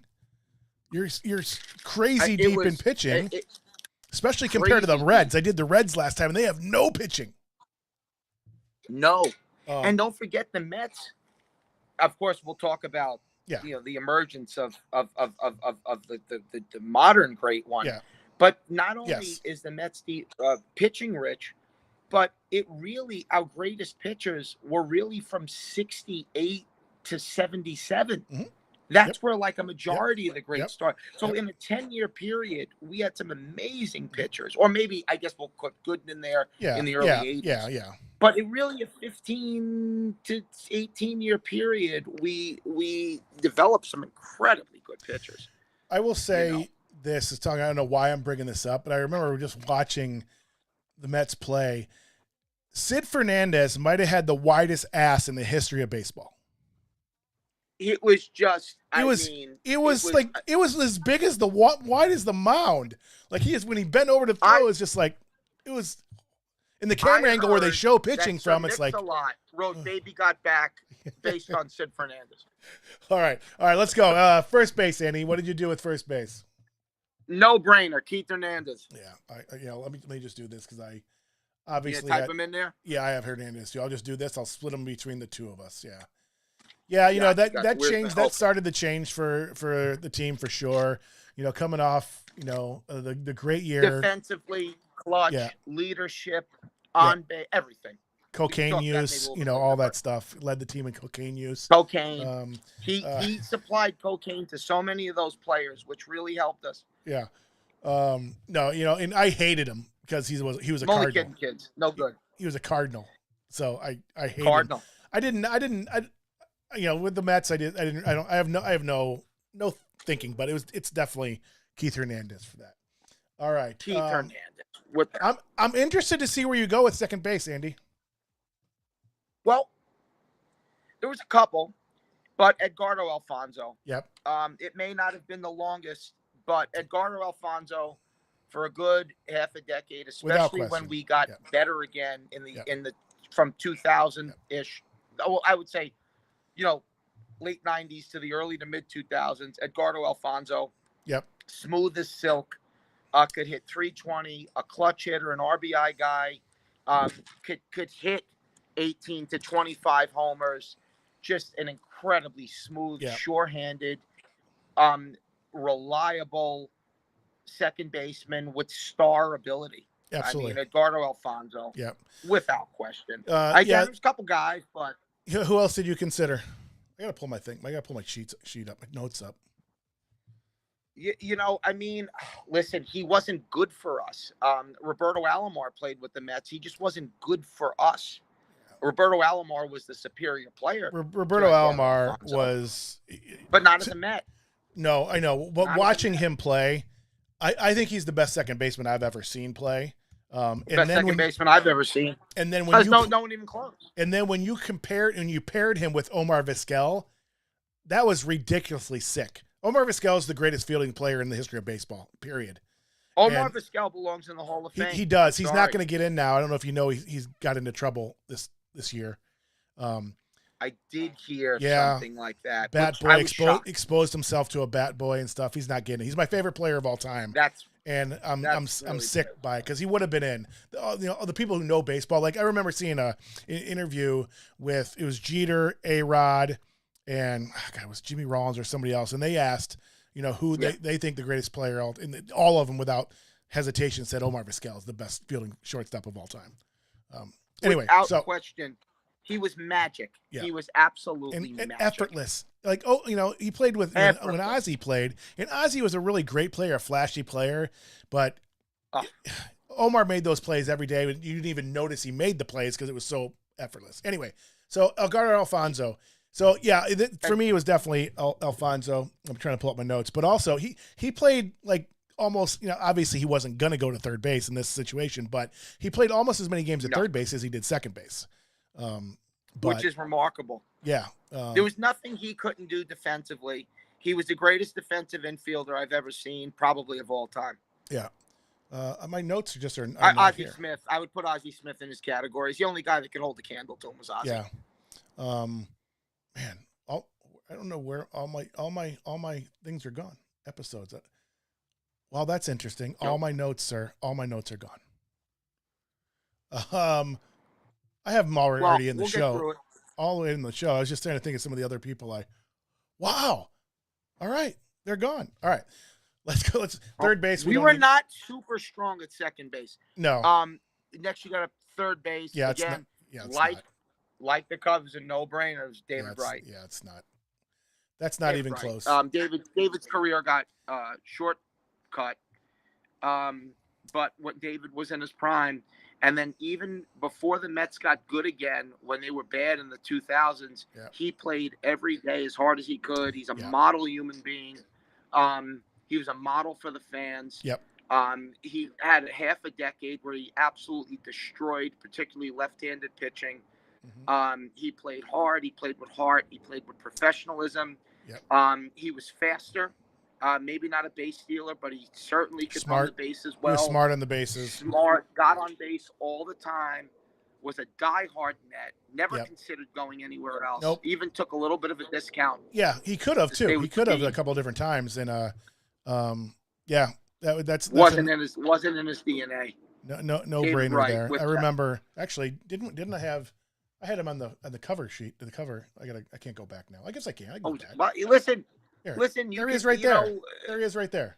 Position wise, position player wise, I'll still argue because he was homegrown, he's still kind of the face of the franchise. Oh, without question. I absolutely agree with you. Absolutely agree with you. He's the face of the franchise. Now we brought some amazing guys in. Yep. And we'll get to those guys in a moment. Yeah. But as far as the face of the franchise, I think it's David Wright. Yeah. Agreed. Absolutely agree. I remember having this conversation. So part of the origins of the show is just, the conversations we used to have at the bars talking about like the Mount Rushmore of so-and-so or whatever. And I remember having this conversation at that Mexican place that Trig and I used to go to. They gave you 2 beers. Forgot what it was, but it was. You guys talked about it. It was on great. The west side, right? It was out in by Santa Monica Boulevard. Yeah, it's right. And then you might even been on Santa Monica. God, I can't believe I don't remember. Yeah, was it Q's or something? No, it was right next to Q's. Q's. Bar, didn't it? Q's it was right next to Q's. Oh, it was a Cabo, wasn't it? Cabo Cantina. Cabo Cantina. Yes. Yep. Yeah. So next to Q's, great place. They bring you 2 beers every time. So it was Pacificos for me every time. It was great. But I remember I was talking to some random guy, and we had this conversation about the Mets Mount Rushmore. And so when I was getting ready to do the show, I was thinking about that. So, all right, shortstop. I'm interested to see where you're going to go at shortstop. Well, I got to go with Jose Reyes. Yeah. Yep. Now, because of we never had a shortstop that even came close to him offensively, and he was a great defender. We have to give ode to Buddy Harrelson. Harrelson was second. He was a Met for a long time. And again, that was in the era where shortstops weren't expected to do what shortstops are expected to do now offensively. Buddy Harrelson 100%. Is also one of those faces of the franchise guys, just because he was around for so long, good guy and all that stuff, and then coaching and everything. Legend. So, yeah, he's a legend. He's a Met legend. A legendary Met. A guy could play exceptional defense, was a great bunter, was a great leader, was a great guy to have on the team, was a defensive glue to very good teams, the 69 and 73 team. He's definitely honorable mention. As far as the best pure defensive shortstop was probably Ray Ordonez. Yeah, that's who I had too. From Reyes. Yep. But Ray Ordonez, who could barely hit his weight. Right. But Ray Ordonez did things I only really saw Ozzie Smith and Omar Vizquel do. I agree. Ray Ordonez's highlight reel at shortstop is jaw-dropping. Yeah. I watched one yesterday. It's jaw-dropping. He was better than I remember. Yeah. And I remember him to be pretty good. No, I agree. So Ray Ordonez would be third in a pretty decent little, I had Ordonez second. I just had to throw Harrelson in there because he's a legendary Met and was there for so long. I had Ordonez was second. Yeah, I thought Ordonez. Like when my first pass, I thought about Ordonez. I forgot about Reyes. I'm like, you cannot not be a Reyes. Listen, 77 stolen bases, won you 19 triples, 190 plus hits 4 years, a batting title. Yep. led the league in stolen bases 3-4 times. I mean, offensively, and let me tell you, defensively, he was outstanding. Yep. He was out. He had a rocket arm. He had a pitcher's arm. Yep. I'll give you one. You know, he had a Sean Dunston arm. Yes, he did. He did. Remember Sean Dunston? Oh, okay, of course I do. I probably saw Sean Dunston play more games than Mark Grace did. Wow. I saw a lot of Dunston on the Sean-O-meter. I loved Sean Dunston. He was a number 1 draft choice. I loved him. He's from Brooklyn. Yeah. Yep. Sean Dunston's from Brooklyn. He ended up playing with the Mets too, right? He played for the Mets for a little bit at the end of his career. Briefly. Yeah. He was with us for a second. Like he was 38 or 9 years old when he did it, but yeah. He was. One time they had a radar gun at first base, and Sean Dunston threw the ball 90 miles an hour to first base. Yep. I remember hearing stories from Mark Grace, like he had fingers broken and stuff. But also he was a little erratic at times where, he would throw hard when he didn't need to. So the guy was out by 20 feet, and he rifle it, and Grace is like just reacting, trying to, playing hockey goalie, trying to get the stuff. Oh, yeah, he was great. I would not want to be Sean Dunston's first baseman. Kudos to Mark Grace, who was also one of the all-time greats and most likable players. I love Mark Grace. Yeah, I think he had more hits than anybody in baseball in the 90s. I think he had number 1 hits. He did. Yeah, and he still isn't the top 3 for me as a Cub first baseman. But that's for another episode. All right, left field. But what are you going to do with left field? I'm going to be shocked if you don't have who I have. This was the hardest position.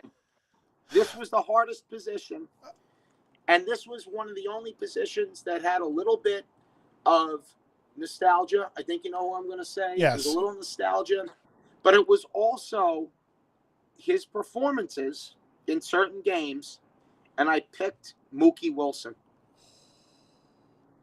Now, Mookie did play left field in the mid-'80s. He did. When Dykstra was on the field. Yeah, it wasn't.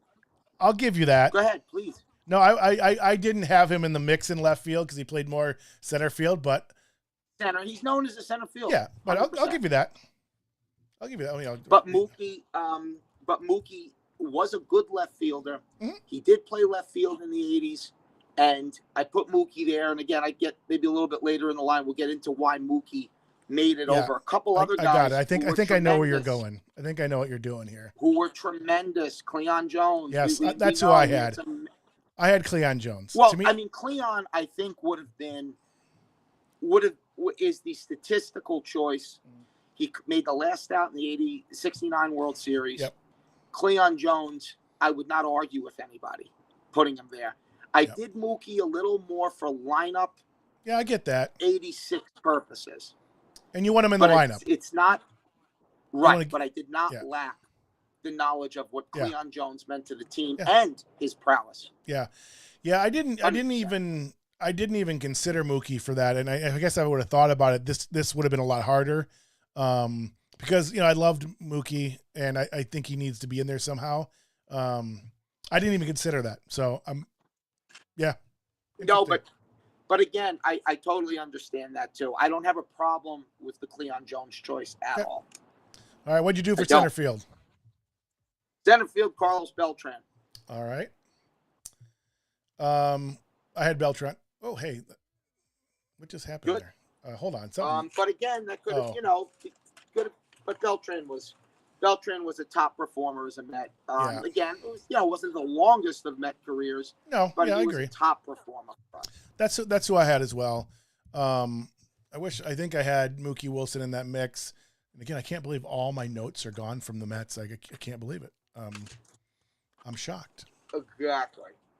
Somehow they'd all move. Hold on. Not only my Mets notes are gone, all my show notes are gone from my ClickUp board, which is kind of like Trello. Well, I'm sure they'll resurface. Oh, I'm a little worried. I'm good. All right, so Carlos Beltran. I'm trying to think. In left field too, I thought about what's his name, McReynolds as well. He was kind of in the mix for me too. McReynolds. He put up huge numbers. Yep. Kevin McReynolds was in my conversation. Yeah. 100%. Yeah. He did not come far from making the cut. McReynolds came pretty close to making the cut too. He was definitely in the mix, deep in the mix. Yeah.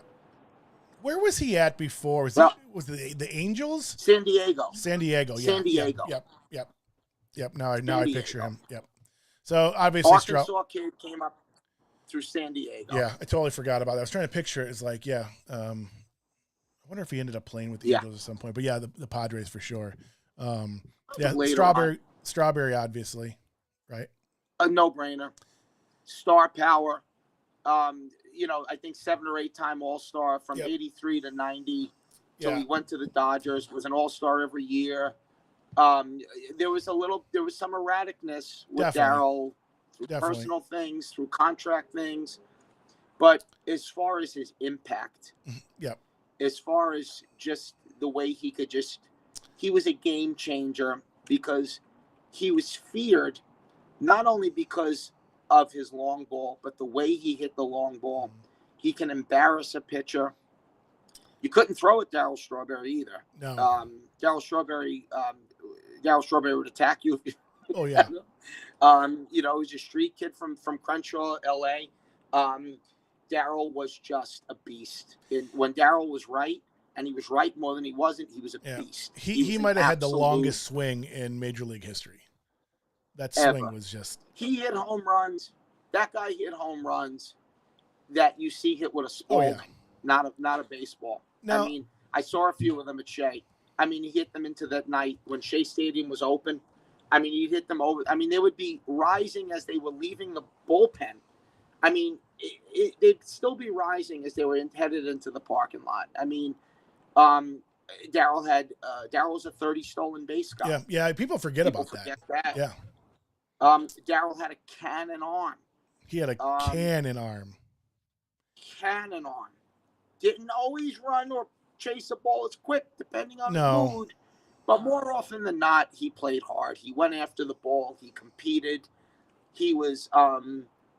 He may have had issues with teammates in the locker room, but on the field, he was a Met. Yeah. And that meant something back then. It was a little bit different. Darryl just was a presence. Yeah. He was at the plate. He was an intimidator at the plate. He changed the way teams looked at the Mets. He was in many ways, he was scary. Yeah. I mean, I agree. Scary. He's a scary guy to play against. He just was. I absolutely agree. But I think that for me, again, watching him growing up and hearing those 5 tools and everything, I think he underachieved in his career. I think he could have been without question a lot better than he was, but he still had obviously a great career. Without question.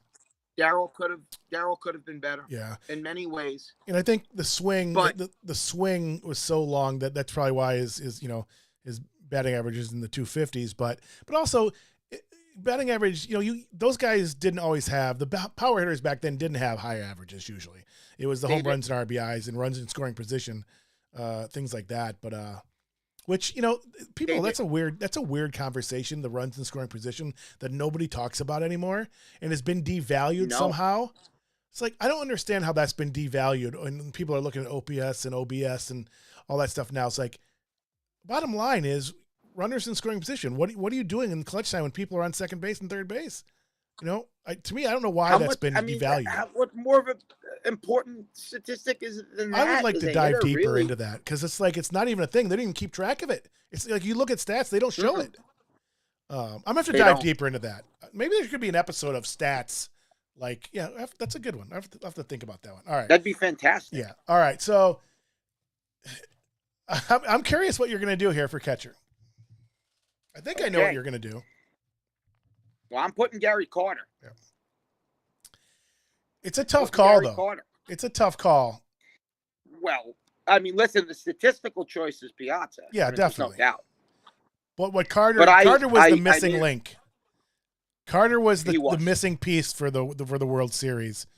And again, the quality teammate in the locker room. And Hernandez weren't enough. Right. They weren't enough because we needed that righty to sandwich in there. I think you also need the level-headedness too. You need the calm presence and the level-headedness too. No, Gary was a fun guy, but he wasn't a partier. He was a family man. Right. Hernandez and Strawberry were wild men. Yeah. Gary was a calming. Darryl Strawberry recently said Gary Carter took him under his wing more than anybody else did. He said that Gary was such a, rest in peace, was such a wonderful presence for that wild bunch of talented lunatics, that Gary brought a professionalism and an affability, but a seriousness, a level-headedness, like you just said, to that team. And until the knees went, despite Mike Piazza's wonderful attempts at it, Gary was a better defensive catcher. Without question. Again, he aged quick, defensively, but he did. But he was a little bit better defensively. He was quite a bit better defensively. Yeah, definitely. Because Mike had no arm. Mike could block the plate. He just had no arm. He could call a game. He could block the plate, but he couldn't throw me out at second base. No. So, I mean, you could run on Piazza all day. Yeah. The thing is, you might steal a couple runs off him, but then he hit a grand slam. Yeah. So he negated. He negated offensively. He was. But I'm going with awesome. Gary. Yeah, I did too. I mean, it wasn't really that close for me. Statistically, Piazza not even relatively close. He's the greatest statistical catcher in the history of baseball, hands down. It's not even that's close. it. That's it. But again, it was Gary Part. I mean, you can't switch those out. If you put Piazza on that team, they don't win the World Series. They just don't. They don't. No, Piazza fits in with the partying with Hernandez and those guys. There's no way they would have won with him. Again, it was the presence, it was the leadership, things like that. And Ray Knight was in that, cahoots with Carter too, and playing that role for that team in '86 too. He was, because they were a little older. Yeah, they were a little absolutely. older.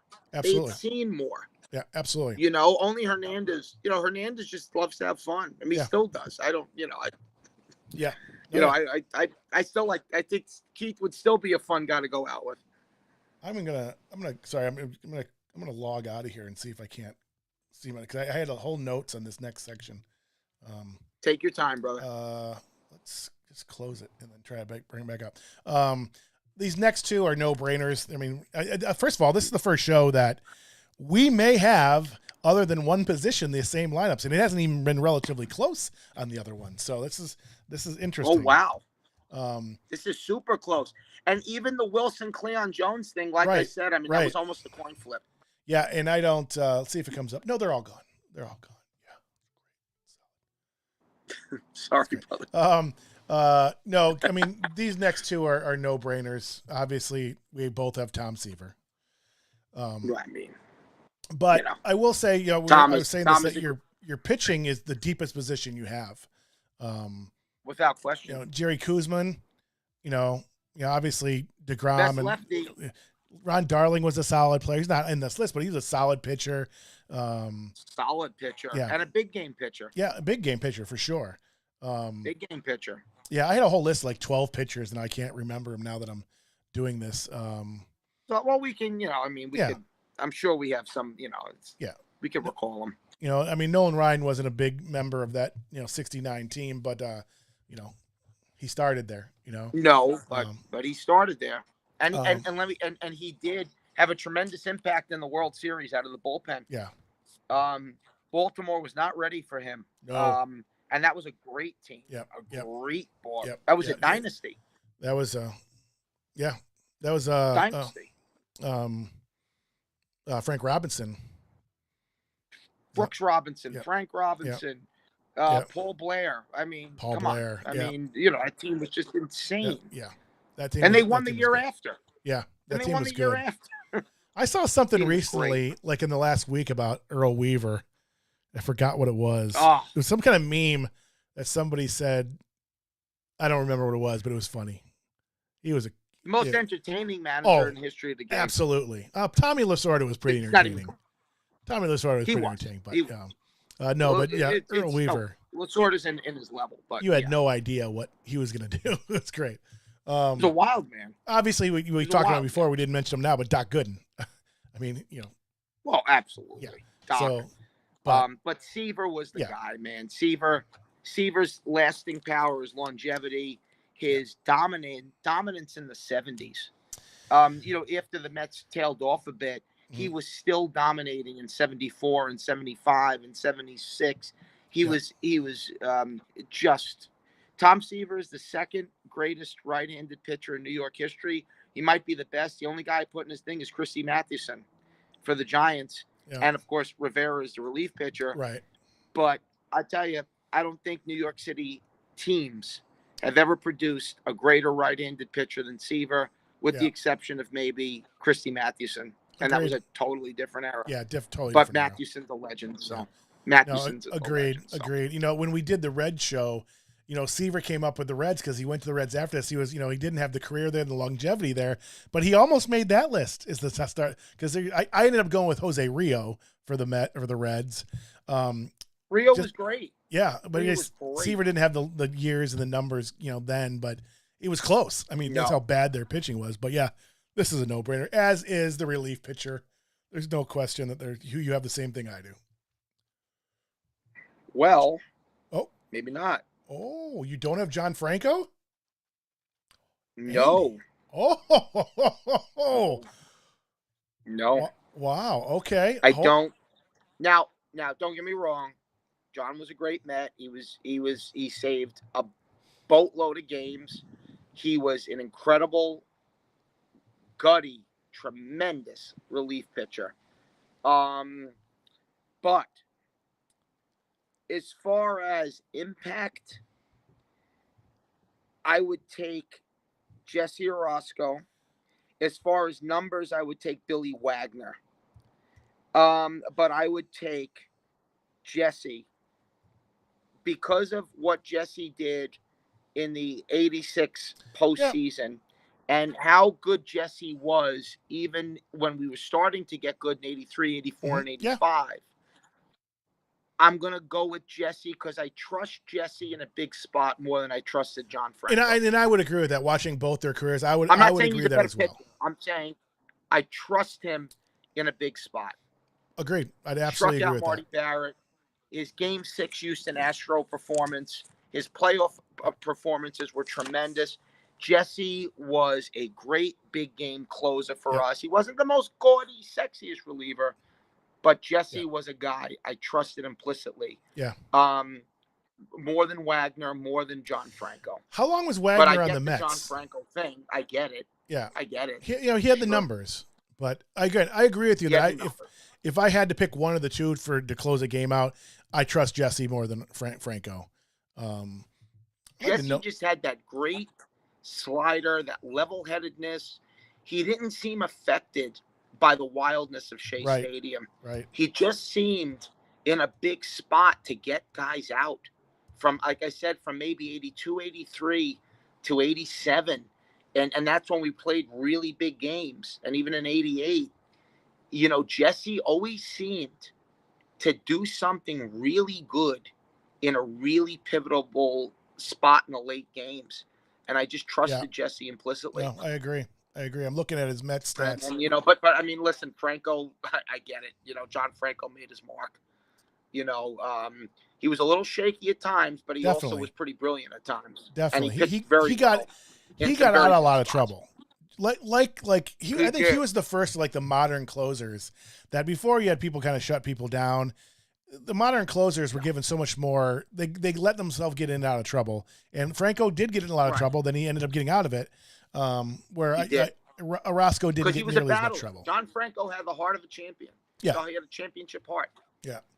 Yeah, I'm looking at his stats now. Where though? They're there. Versus Orosco. Orosco is definitely second for me. I did not have Mike Hampton. How many years did Hampton play for the Mets? I don't even remember being there that long. Well, Hampton was a starter. Hampton played for the Mets. Oh, yeah. I was thinking, who was I thinking about? Billy Wagner. Were you thinking of Billy Wagner? Billy Wagner, yeah.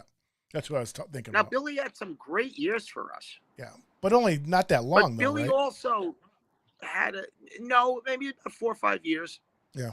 But Billy did, I think he got hurt his last year with us. Now, when we got Billy, and I think 05 or 06, during that competitive run we had in the mid-2000s, he saved a ton of games. He was good in big spots. I wouldn't say he was a great shutdown closer in the huge games. But as far as what he did when we were competitive, no. I Yeah. mean, Yeah. God, I mean, the guy come and blow you away. The hardest thrower in the league at the Billy time. Wagner's got like 420 saves. Yeah. I think he's got the most saves of any lefty of all time. Wagner. That's interesting. I'm going to have to look that one up. I think Billy Wagner is the most saves of any left-handed pitcher in the history of baseball, to my knowledge. That could be. Franco did at one point. Yeah. Franco saved 400 games. No, yeah, John Franco I knew was that. a beast. Let's see how many saves he has.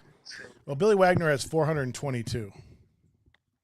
Okay, 420. I was off by 2. Yeah. Yeah. No, he threw. I mean, at the time he was the hardest thrower in the league for sure, and he's what 5'9", 5'10". 5'10". Yeah. Yeah. Yeah. He didn't come up for me. You know, Billy is a guy I'd want in my pen, but I have to say, I mean, from all my years watching the Mets, I trust Jesse Orosco more than any reliever we ever had. Agreed. Yeah. Billy Wagner was 3 years. Yeah, I did longer. Yeah, not long.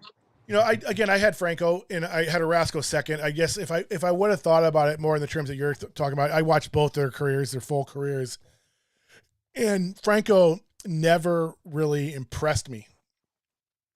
Again, he had the numbers, but and he did. I love his passion. I love his heart.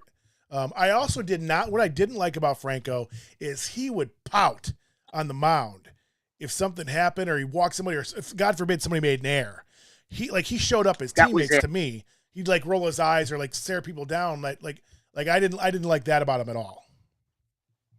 No. And I tell you, and again, this had nothing to do with my decision, but John Franco, where he did do tremendous work for charities, John Franco, when he was with the Mets, lived on Staten Island. He lived in a very big home on Staten Island, and many of my friends interacted with him in various stores or restaurants and said he kind of had an entitled attitude. Yeah. He did sign autographs. I wouldn't say he was a jerk. Yeah. But he wasn't always the nicest of guys either. He wasn't like a layup. Oh, it's John Franco. He's going to give you a hug. And sometimes he was just like, he had a sense of entitlement. I didn't hear all these great stories about him. And I knew a lot of people who interacted with him frequently. But you know, he did, like I said, he did charity work. He worked with kids. He did good things. But he was also a little entitled. Yeah. So I mean, John Franco was a valuable diehard Met. Most definitely.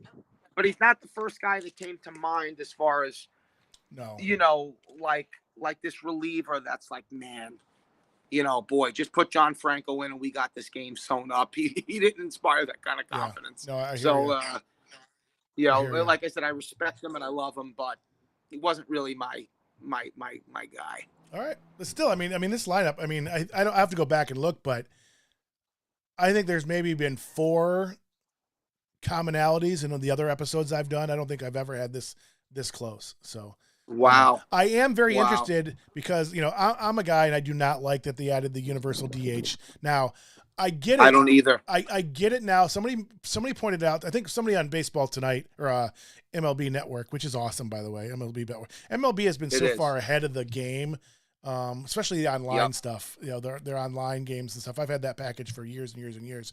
But somebody explained it online. One of the former GMs, I don't remember who it was, Bowen or somebody. He was saying because he was all for the universal DH, and he was a National League manager. Like, I've always contended that a monkey could manage an American League team, that the manager really hardly has anything to do with an American League team. Yes, you have to handle the pitchers, but there's so much more strategy in a National League game. There just is. Totally agree. But I am against the DH. Like you, I've actually begrudgingly accepted it. One of the few things I have, but I don't like it. I would have liked to have gone away. Yeah. That wasn't going to happen. It was inevitable. I mean, because you guys, we both said earlier that we'd rather see a 1-run game than a 10-12 game. But today, you know, 100%. Offense sells tickets. But the argument that he posed was, why are we asking these, you know, that we're paying these pitchers so much money? Why are we asking them to do something that they don't do and don't practice? They no longer pitch. Most of them don't pitch or hit in even high school anymore. They certainly don't in college, except there's Right. a few exceptions. But they don't when they get to the pros. They don't even practice hitting or batting or bunting or anything anymore. So so why risk injury to those expensive players when you're putting them in a situation to do stuff that they're not proficient in? That makes sense to me. Yeah, it does. Again, there's very strong arguments for it. Mm-hmm. I do get the whole thing, even with the National League thing. It's an automatic bunt. It's an automatic out. I get Just it. so much more strategy I like involved. to see. No, I like this. I still am anti-DH. Me too. But I finally, after all these decades, have come to the conclusion it's just one of those things. You can't stop it. You got to pick your battles, I guess. You got to pick your battles. It was inevitable. I don't like it. I still don't like either. it, but I've accepted it. Yeah, I don't either. All right, Andy. So what did you do with DH? This was my most fun one, I have to say. So I'm interested to see where you go with this. No, I went with Piazza. Listen, if we're gonna have a DH, and we're gonna have a guy who, despite his, tremendous effort, was just a defensive liability. Yeah. I mean, he was, because he couldn't throw guys out. Yeah. It wasn't that he couldn't play the position; he couldn't throw guys out at all. At all. No, he was horrible. But you have to have. But if you can have a DH, yeah. I mean, this is a guy who, if he didn't have to take the gear off and bust his knees, this guy could have hit 370 with 45 homers, 150 RBIs. So Piazza's my DH, 100%. Yeah, it would have been interesting to see what his numbers would have been if he was in the American League his whole career. Yeah, it would have. I'm dying to hear who you have or thought of, at least. It's a more of a passion pick, I have to say, but let me answer this. I say this on catchers too, because Piazza's the best offensive catcher in all time. Gary Carter's up there as the best catchers of all time. But as far as best catchers of all time, and who'd you want on your team as a catcher, who would it be? If you can think of somebody. Yeah. It's actually a no-brainer. Johnny Bench. Yeah. It Bench. And if it wasn't Bench, who would it be? That's what I was going to say. I forgot to take Johnny Bench out of it. Yeah. Because there's no question Johnny Bench is the best catcher of all time. There's no argument for anybody else. Without a doubt. Now, again, I'm very partial to the modern era because of the steroids. Yeah. Obviously, and catchers are more offensive now. Yeah. They are. Yeah. I mean, and obviously Pudge Rodriguez. Yes. Yep. That guy. Yep. That guy could throw a guy out from his bedroom. And he was great offensively too. He was just. Listen. I don't know if there was anybody with any more talent than Pudge Rodriguez at that position. No, I agree. Even Bench. I'm going to go back and compare. I'm going to compare Bench's and Rodriguez's stats and see what happens. I mean, I agree with Johnny Bench for sure, but there's those two and everybody else as far as I'm concerned. I think you're right. There's no one. Cause even Gary Carter. Yep. Even guys. I mean, I never saw Bill Dickey play. I know Bill Dickey was a great catcher with the old Yankees. Of course, there was Campy on the Dodgers before he had that tragic accident. Yeah. There was Campanella. There was some great catchers out there. Then there was other guys. There was guys like Ted Simmons. Yep. He played for a long time. Ted Simmons was a hitting machine. Yeah. He was a beast. Ted Simmons. Thurman Munson.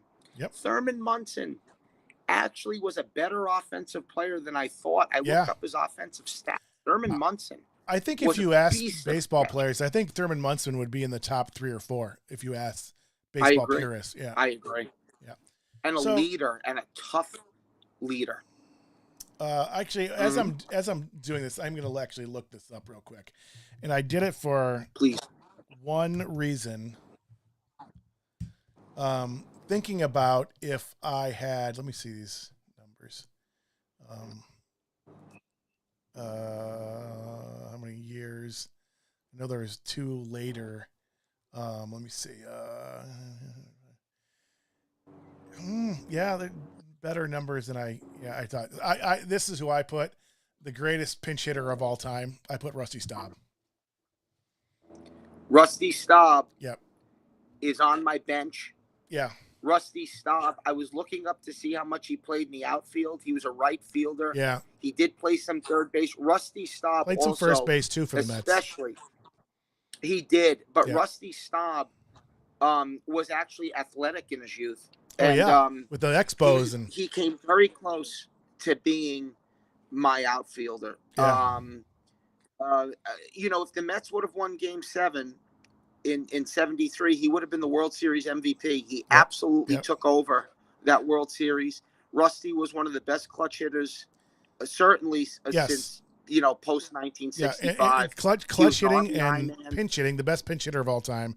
Clutch hitting. And for the Mets, Rusty's on my bench. Yeah. Rusty's my first pinch hitter. He had 76 RBI, 78, 105, 96, 101.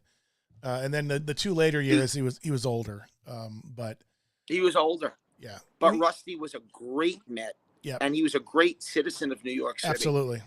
He owned a very successful restaurant. He was a wonderful guy. He was a very affable, likable announcer. I mean, he was just a tremendous asset to the organization, soup to nuts. And so Rusty he not only almost cracked the top line, the starting lineup. Rusty's my first guy to pinch hit off the bench. Yeah. So Rusty is right there, and I totally respect the Rusty choice. Yeah, looking at this, and we only had 3 that were opposite, and again, all of those were close. I mean, those all could have gone either way, but either way, that's pretty good. Either way, that's pretty good. It's excellent. I don't know what's next, so I'm just gonna advance scenes. I think it's Mets faves. Yeah, all right. Let's go. So you had brought up something that I don't know. So one of the things I love about, and you're probably the same way, but I loved as a kid, and I still to this day prefer listening to baseball on the radio. I love listening to baseball on the radio. I love it. I would sit home at night as a 7, 8, 9-year-old, just keep on turning the AM dial. And it was in Cleveland. It was amazing how many. I mean, I'd get games from Milwaukee and Chicago, and I'd get all these games in Toronto, and it's crazy. I still don't. I'm very tech savvy, and I still don't quite understand how the AM was so different. Anyway, but I've had the Major League MLB TV package since it came out. I don't know, 12, 15 years ago. Actually, it's probably 15 years ago. They were so far ahead of everybody else in the cutting edge. I mean, they used to have the mosaic where you could watch 9 games online. They'd have a little gallery view of 9 games. So down the playoff split runs, screens, I'd play all the games. It was awesome. But it also comes with a radio package, so you can listen to every single major league game and watch every single major game. But I love listening to people's announcers, and I don't know much about the Mets announcers. So you had mentioned Rusty Staub. Are there other radio or TV announcers that you love or your favorite Met announcers? Well, I always say the Mets have been known. We've always had greatness in strange places. Unfortunately, not so much on the field, but not bad. But we had, I would say, the closest thing to Ernie Harwell in Bob Murphy. Yeah. Bob Murphy is a Hall of Fame announcer. He's a Ford Frick recipient. Mm-hmm. Bob Murphy passed away a few years ago. I believe he was the Met announcer. He did TV, and then he went to the radio sometime in the 60s, and he was there into the late 90s.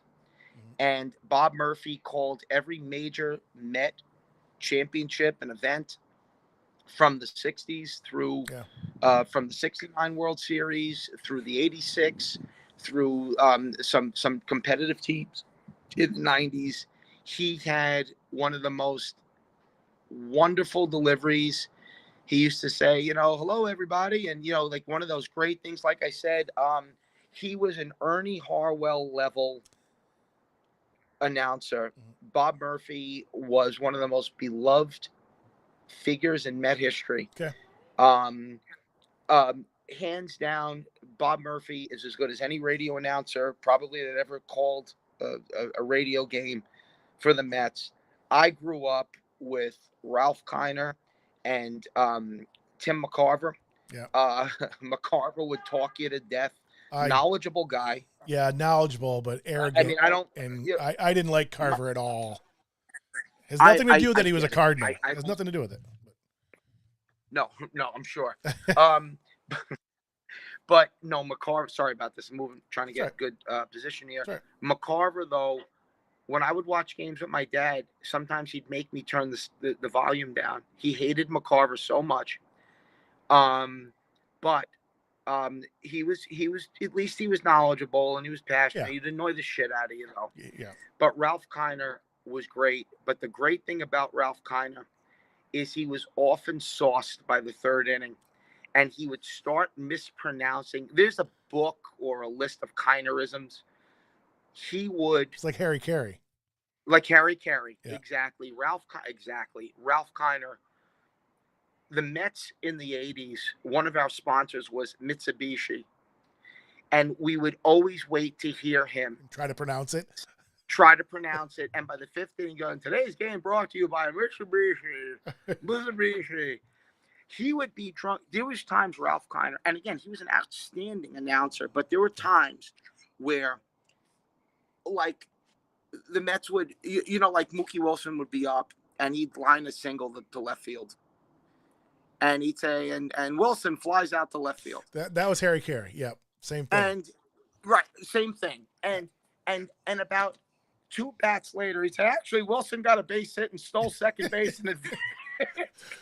He's standing on third base, and he would be standing on third base before he would correct the thing. I mean, hilarious.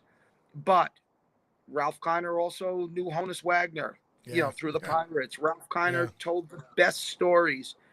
Ralph Kiner told this wonderful story where I think it was in high school or in the minor leagues where somebody invited a scout, like, to see him play, and the scout got sauced before the game, fell asleep in the first inning. Ralph Kiner hit 3 home runs.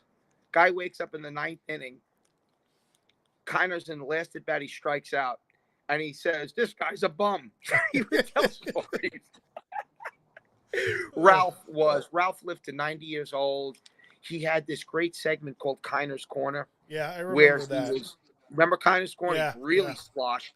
But it was never an obnoxious thing. It was always an affable uncle. Yeah. The drunk uncle talking. Yeah. And again, between the slosh, he really knew the game. He had a wonderful voice. Ralph Kiner was a legend. Before my time, there was Lindsey Nelson, who was in the 60s. And Lindsey Nelson, I heard, was a beloved. Lindsey Nelson did a lot of national stuff too. I mean, he did a lot of sports and stuff like that. Yeah. And he was really one of those jaunty dressers, almost like a Walt Clyde Frazier, where he would have like he'd have like a checker printed suit. Yeah. And he was really goofy and self-deprecating. And Lindsey Nelson was beloved by old-time Met fans. But for me, it was Kiner and McCarver. Now we have Gary Thorne. We have Keith Hernandez. These guys are great. Gary Thorne's great. Gary Thorne is outstanding. Outstanding. I always used to get Gary Thorne and Tom Meaves mixed up. Yeah, I could see that. And he's gone, but yeah, Tom Thorne is good. I like him. I like him a lot. And Gary Thorne does Islander games too. Yeah. Gary Thorne is one of the most gifted announcers I've ever heard. We have, again, there's a lot of things to complain about as a Met fan. But like I said, we always have the best utility player, the best pinch hitter, a great announcer. Yeah. We just need great starters now. No, but having said that, we've beefed up. I mean, we've made some great signings in the off season. Well, you had a really great off season. Mets have had a great off season. We spent money, man. We went after it. We got Scherzer and DeGrom at the top of the of the line, at the top of the rotation. And Lindor is going to have a great year. Lindor is a Hall of Fame player. He is. He's like Lindor's. He's one of my favorite players of all time because he loves playing. He has the energy like Griffey did when he was younger. Griffey lost it, but it's contagious. And he's a really good kid, and he'll have a bounce back year. He's one of the best 5-6 players in baseball. Even though he had a bad year last year, 100%. He'll adjust to being in New York and everything else. I knew the Indians couldn't keep him, but I want to see him. I want to see him do well. Well, Frankie's gonna be great. Yeah, you guys are gonna. You guys have a good year. We have a lot to be excited about.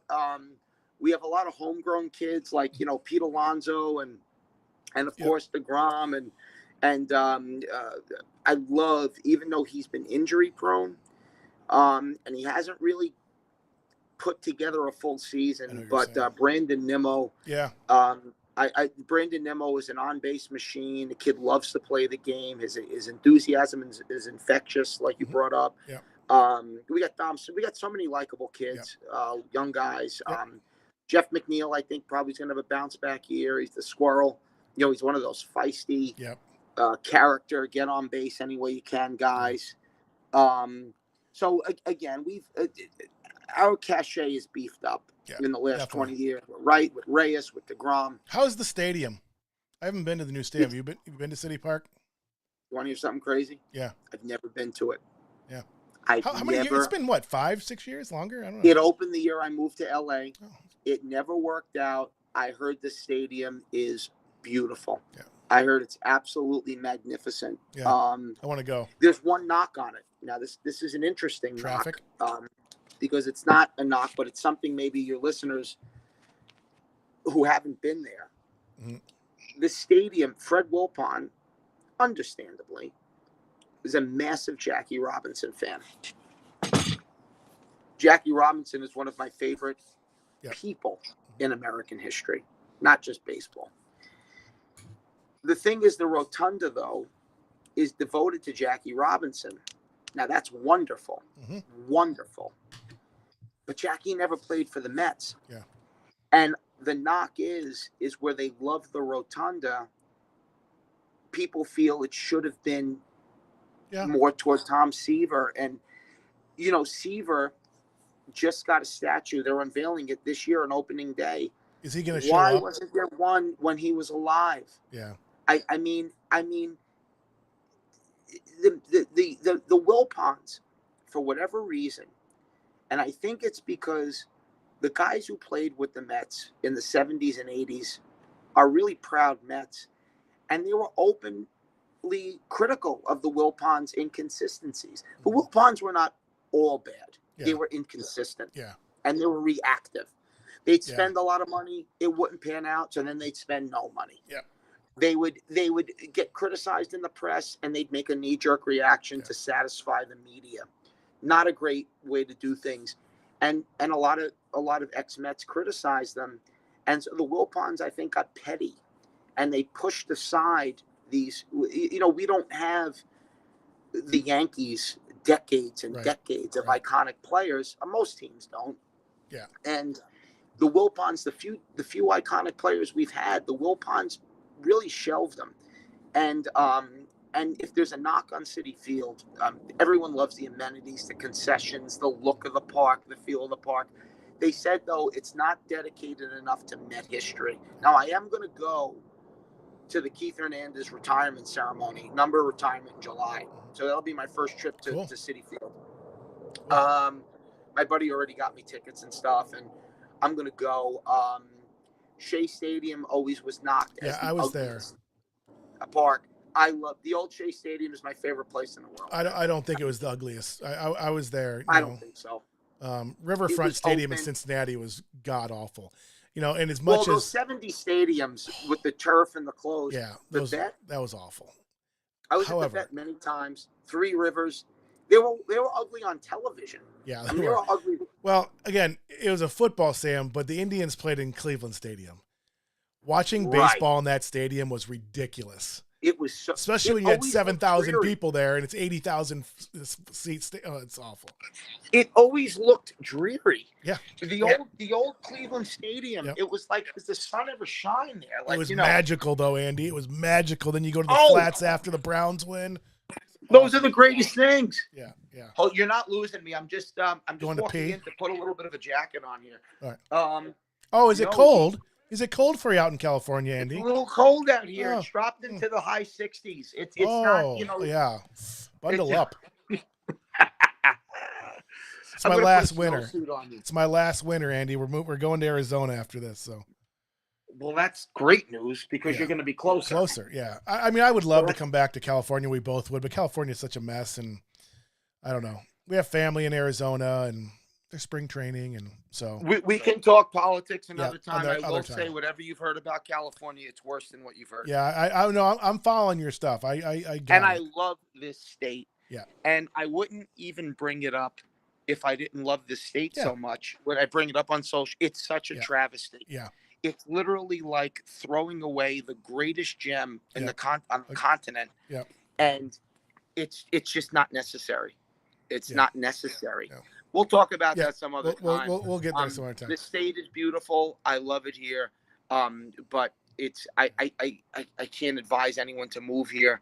Yeah. And because of what's going on. But Arizona is great, and that's awesome that you're going to be so much closer. We were going to go 2 years ago, and then with COVID, we left. So we've camped.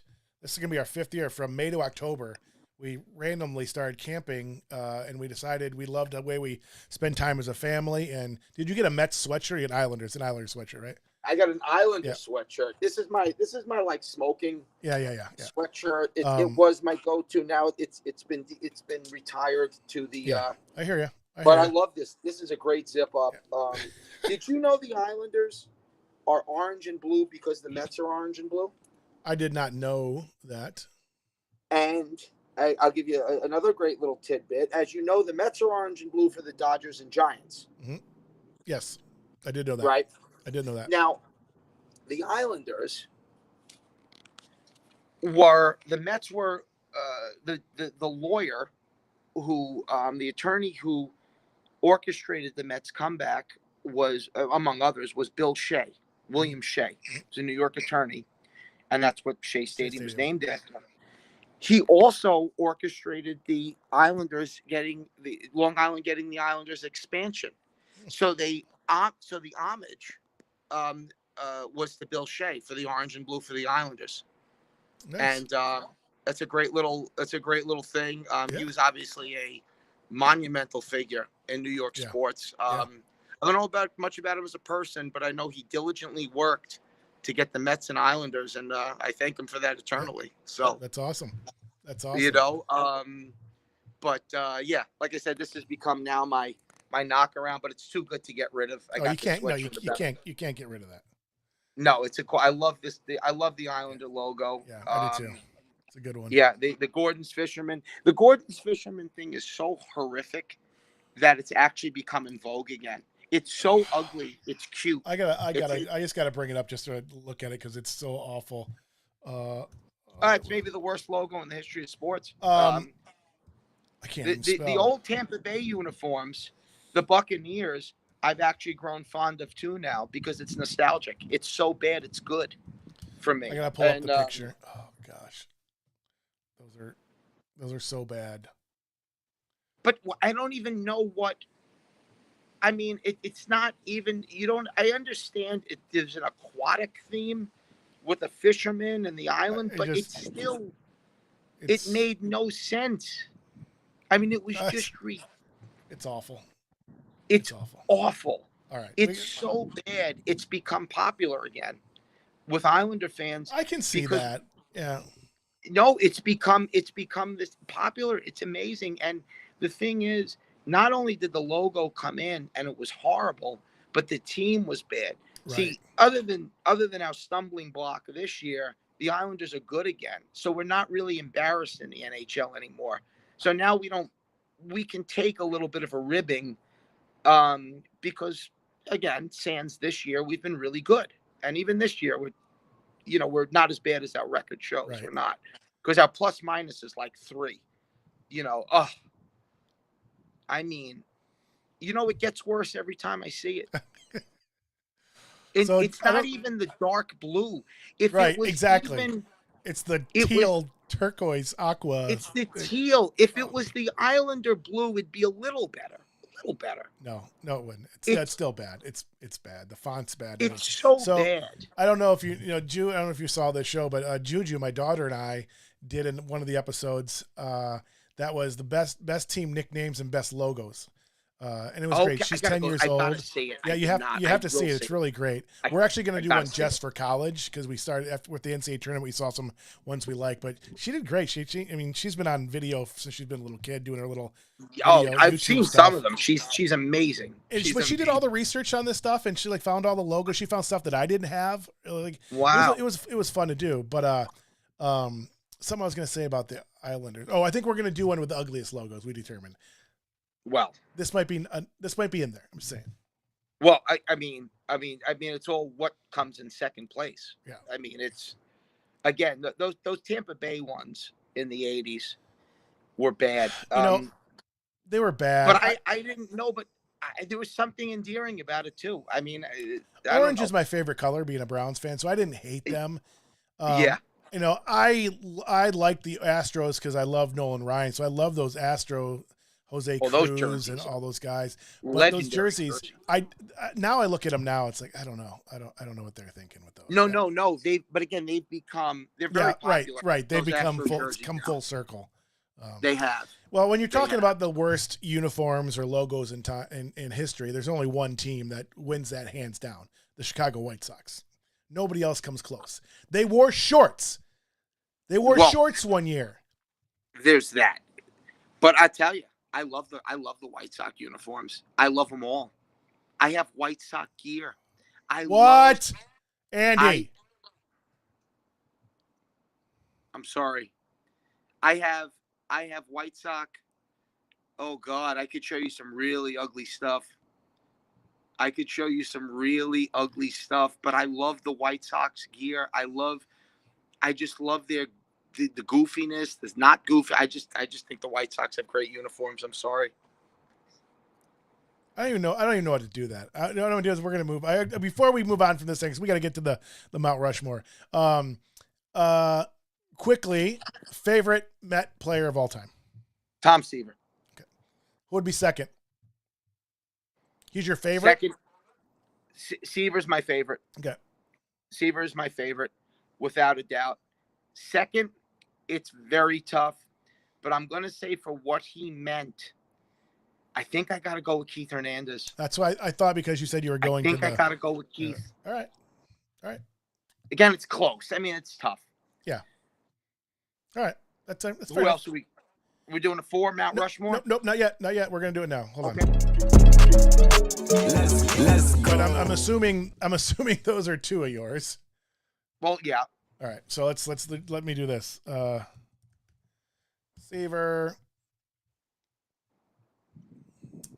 and Hernandez. Let's do it this way. All right. I have Tom Seaver as well somewhere in here. This one, my list is a little different. I do not have Keith Hernandez. Okay. I went with Gary Carter. So I'll give you my two of mine. Okay. I'll let you go with the third one of yours. I'm going to have to go with David Wright. Yeah. He's everything I always wanted a player to be. He's Mr. Met. Some things didn't pan out because of the injuries. There was always Met fans who always detracted on his clutch. Right. And they're idiots. They're idiots. He's Mr. Met. He's Mr. Met. Yeah. Come on. Yeah. He's everything we wanted him to be. Sometimes life just throws you something. It's not his fault. Yeah. David was everything. He was the hardest worker. What more could you want? Homegrown, brilliant talent, wonderful human being. David Wright. Yeah. I don't know what more you could want from him. So. No. All right. Fourth one. Who do you have? I'm going to say Gary Carter, too. And again, these aren't, and the only reason I'm not going to put DeGrom is because I don't want to put 2 pitchers. But I wanted to make it, where it's a little more evened out. Gary was part of that team. Yep. Gary was such a revitalizing presence. He's iconic. He's a Hall of Famer. He passed away. I'm going to put Gary up there.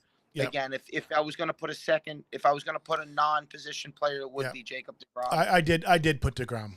That's who Well, I I mean, that's who I put. listen, I mean, it's literally Yeah. that close. Yeah. It's literally, the thing is with Carter, I guess the tiebreaker might have been the childhood in the '86. Yeah. Right. The Yeah. '86 thing in the childhood, Yeah. I because he get was that. dead smack in the middle of my most formidable years, which Yeah. was between the ages of 10 and 13 or Yeah. 14. Yeah. Where everything always is so amplified. Everything that's wonderful happens to you is so amplified in those Oh, years. absolutely. Absolutely. You know, Yeah. and so without Did question, you? not without question, Did but you? I'm gonna go with Gary. Yeah. I think Gary Carter has to be on there. I think David Wright has to be on there. Seaver has to be on there. Yeah, That fourth person, I've seen people put Strawberry on there. I've seen people put Piazza on there. I can't take Piazza over Gary Carter. I just can't for all the reasons we've already talked about. Just exactly, no way. exactly. And I for sentimental reasons I get Daryl, but if you really, I guess if you break it Yep, down I to a agree. more analytical, Yep. Daryl, Daryl left bitter. Mm-hmm. And the substance abuse thing is one thing. Yeah. My favorite football player of all time was one of the worst substance abusers. Dexter Manley? Lawrence Taylor. Or Lawrence Taylor. Lawrence Taylor Yeah. has had probably the worst personal life. Yeah. And it wasn't just drugs. Yeah. It was other things. Drugs happen. I mean, Yeah. it's a sickness. Especially in that time period too. I mean, that was. Well, that's it. Yeah. But one thing, Lawrence Taylor, no matter what, was just an unapologetic New York Giant. Yeah. And maybe we could do a Giants show. Oh yeah, we one will. day. We will. I would love to do a Giants show with you, brother. And but the thing is, I mean, I don't know how LT performed at the thing he did. Yeah. Daryl's personal life stunted his career as a Met, and Daryl will tell you that. And Yeah. Daryl's still a wonderful Met to watch play. But there was also a bitterness and immaturity. Definitely. And again, so it doesn't take away my love and affection for him, but it does take him a little bit off of that. Yeah. That puts him maybe on a slightly lower tier. Yeah. As a player, not as a person. He's done a wonderful job turning his life around. Yeah, and I put him. He was in the mix, but for me, it was definitely Carter, Wright, and Seaver. I didn't even have to think about the fourth one. I didn't even remember who I had on here. I actually considered some of those older Mets that just were, like Buddy Harrelson, even though he didn't have the numbers or anything, and Kuzman, I say it right. Yeah, Jerry Kuzman was great. I mean, if it wasn't for Tom Seaver, he had a great career. They're retiring his number this year too. Yeah, I saw that. So I consider players like that. And I don't know if Kuzman is definitely an all-time great Met. Yeah, absolutely, without question. Absolutely. And Kuzman pitched for 20 years too. I mean, right. Kuzman's a borderline Hall of Famer. I think. I think. I mean, I could see it. Yeah, I think he should be in. I could see it. Kuzman was a fantastic pitcher. Fantastic. I went with DeGrom, and hopefully injuries don't derail his career. But he's a special talent that we don't see very often. He reminds me of is I'm hoping he doesn't have the same fate as like Tim Lincecum, who had that great start to his career, and so I'm hoping actually another Met, Johan Santana. He came very close. I also made a list of starting pitchers. Yeah. And even guys, I guess I'd have to throw in the pen. And Johan's name was one of the first to come up. Yeah. We came up short in 07 and 08 yeah. Through no fault of Johan's. Yeah. Johan tried to drag us into the postseason those years. He was a fantastic pitcher with the Mets, albeit relatively short-lived. Yeah. But Johan came, and Johan tried to earn every dollar he was paid with the Mets, and he was a wonderful athlete. He could hit, he could field. He was a lights out pitcher. Just did a tremendous job for us. Nothing but respect and love for Johan. So I agree with him up there. DeGrom stays healthy, and Does bad when he Me plays the too. Cubs, and Because I want him to have at least another few good years. yeah, I am of the belief that if DeGrom's career ended today, he's in the Hall of Fame. very well could And he be. barely got like 100 wins. Yeah, no, yeah, I count. agree with you. I think with the Hall of Fame voting, they need to take it out of the sports writers' hands. There's just it Yeah. needs to come from players and people within the game of baseball. It's just and Hall of Fame players. Because the writers, it's become just too nepotistic Yes, and absolutely. vindictive. Exactly. You know, and I don't 100%. Yeah, that's a whole nother topic about how we're going to handle, all the, the steroid stuff and things like that. And some of it's just so stupid, like with Clemens particularly, and Bonds. Like all you have to do is admit that you did it. And Sammy, look, Well, that's it. everybody loves Andy Pettit. Right. Right. All you have to do is come out and Right. say, especially the era in which they played. Okay, it's not like they were the only people doing it. Everybody knows people were doing it. Well, it's like, and see what baseball did was it used them to get fans back, and they knew they were doing steroids. It's very similar to what happened to Pete Rose. Mhm. People knew Pete Rose was a compulsive gambler from the early 70s, but he was putting asses in the seats, and no one said anything.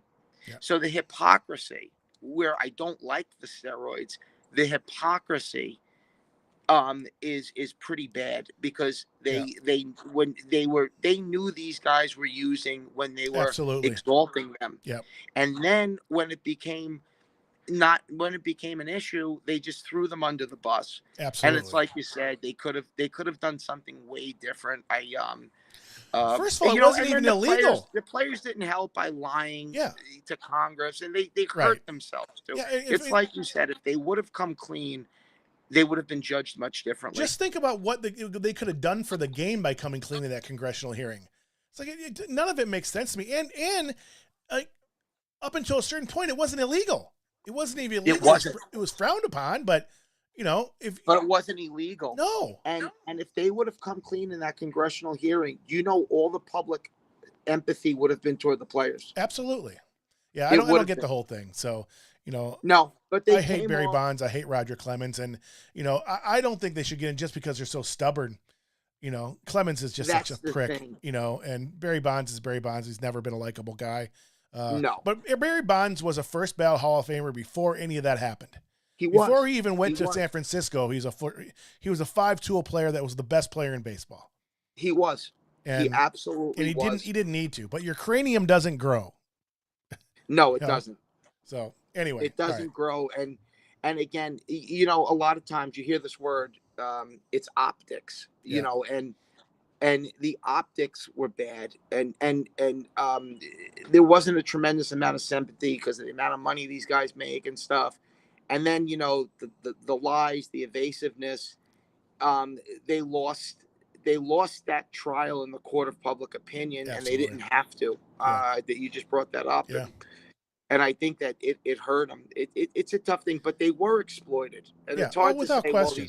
Without guys made $200 million. I'd like to be exploited that way, but that's not everything.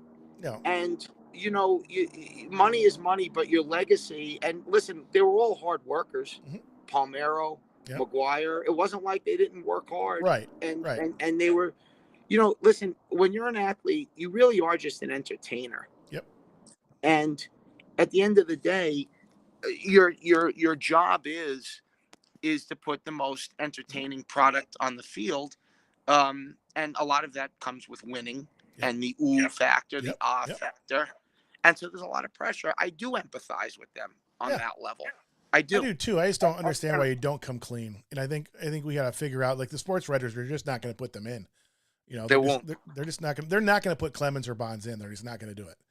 I've had this playful argument with my friend. He thinks one day they will. I say they're not. They're not getting it unless they change how they're doing it. Sammy Sosa's not in the Hall of Fame. It's just freaking ridiculous. It's 600 home runs. It's ridiculous. I mean, it's just ridiculous. You have Barry Bonds, who arguably is one of the top 5 players in the history of baseball, not in the Hall of Fame because of his bullshit. So because of the shit. And but like you said, they could have done. It's a tough thing, but they had a lot of ammunition to use And, maybe it was lawyers, maybe it was the union, maybe it was their own ego. Yeah. Who knows? Maybe know. it was just being programmed to kind of, deny, Yeah. right? A lot of times you see that, you see it in, even in, again, not to get into it, in other aspects of our life, whether it be police or law enforcement or politics, people make mistakes. Yeah. People do things, they make decisions that they think are the good thing at the time. They think that's what's wanted. And right. it's like I said, people understand that, but lying's a different story. Yeah, agreed. When you get caught lying, you kind of lose whatever empathy people are going to have for you. Yeah. Just come clean. Come clean. Yeah, and everybody loves Andy Pettitte. Pete Rose admits that. Pete Rose said, I should have admitted it. Yeah, right. I should have admitted it. Yeah, yeah. I didn't bet against my team. Right. I should have admitted it. Yeah. And this thing, it dragged on, and then, and then Bud Selig had his own agenda, and here we are 35 years later still talking about. It's ridiculous. We start talking about it, it's ridiculous. Yeah. All right, let's move on. Really this might be the shortest segment of anything we ever do. All right. Let's go. Am I right? I actually even left the pictures up. What do we have here? The greatest Met of all time. The greatest Met of all time. It's not even close. Yeah. Yeah. Not even close. I realized I didn't even take the thing. So I, with the Mets one or the Reds one, I had 12 different baseball cards to use in case whatever Scott was going to pick. But it was Johnny Bench though too. I could see a Red fan, especially someone raised in Cincinnati, saying Pete Rose. I mean, I could see it. Yeah. Sure. Joe Morgan. But I think Bench was. Yeah. I think Bench was. Yeah, and I have to say, and I've already told him, but since he's probably watching, or he will, is I might have been wrong about the Joey Votto argument. Joey Votto's had a much better career than I thought. He's had a monster career. I've looked at, he's a monster. First baseman in his era and overall first baseman in history. Almost everywhere I look, he's a top 10 player and first baseman of all time. So he is. Joey Votto is a beast. Yeah. He's a beast, and he's very well liked, from what I understand. Votto's is a beast. Yeah. I always loved Barry Larkin too. I love Barry Larkin. Yeah. Barry's great. He went to Michigan, didn't he? That's his downfall, especially when he's from Ohio. But yeah, he had to bring that part up. I kind of overlooked that part, but yes. That Cincinnati team had 4 players from that Michigan college team. They had a really good program back then. I never won, but yeah. No, but they did. But Barry was a great player. Barry was a great player. Hall Such of Famer. A likable guy. Yep. Eric Davis. Eric Davis was one of my favorite players to watch play. Another guy that never lived up to he reminds me a lot of Darryl, a lot in the same way. They went to high school together. They played on the same team together. Did they? Crenshaw High School. I did not know. They were teammates. I didn't know that. Maybe I remember. Teammates at Crenshaw High School. Maybe I forgot about that. And that's why Darryl went to L.A. and that's why Eric Davis went. That's all ringing a bell now. Yeah, totally. Yeah, Darryl Strawberry said the worst thing he ever did was sign with the Dodgers and leave the Mets. Yeah, he said it just everything changed. Totally forgot about that. He played at Crenshaw High. Now Crenshaw, academically, isn't doing very well now, or even I don't even know if they're doing well sports. But in the 70s and 80s, some tremendous athletes. The late Chris Brown played there. Chris Brown played with the Giants for a while. He was a solid major leaguer for a minute. Crenshaw had some great players. But Darryl and Darryl is a star basketball player. Yeah. And his son plays in the pros. Or played in the DJ. He did. I don't know if he still. I don't know if he still is, but he was. I think he played for Villanova. I want to say he played for Villanova. I'm trying to remember. And then I think he played for Villanova, and he was in the D leagues, and then he had some NBA time. Yeah. A bit, I think. Yeah. Somebody thought about another player that hasn't come up today, and shouldn't be on any of these lists, but another homegrown guy for you is Lee Mazzilli. My buddy brought up Lee Mazzilli, and Lee Mazzilli was a star player for us when we were really bad in the late 70s, in the early 80s, and he came back and was a very valuable player in 86. We got him back from the Pirates. He was a tremendous pinch hitter and backup outfielder in the mid to late 80s with us. A great Met, a staple in New York, of a camera-ready Italian guy from Brooklyn who could play the game at a very high level. And Lee Mazzilli was definitely one of the guys even kicked his name around as an outfielder starting, but certainly definitely as a bench player. Definitely somebody that we put in on a like an all-time roster. Anyway, definitely. I think because he was a homegrown guy and everything. Yeah. So, I think. But he was toolsy too. Definitely. He was toolsy, and he wasn't an all-time great, player. But he was solid. He could do a lot. He was solid. He could hit. He had pop. He played hard. He could spray the ball all over the place. He was a good pinch hitter. He had a knack for getting on base in big spots. Lee Mazzilli was legit. Lee Mazzilli was legit. Favorite manager? We had his son in our farm system for a while. Oh, yeah?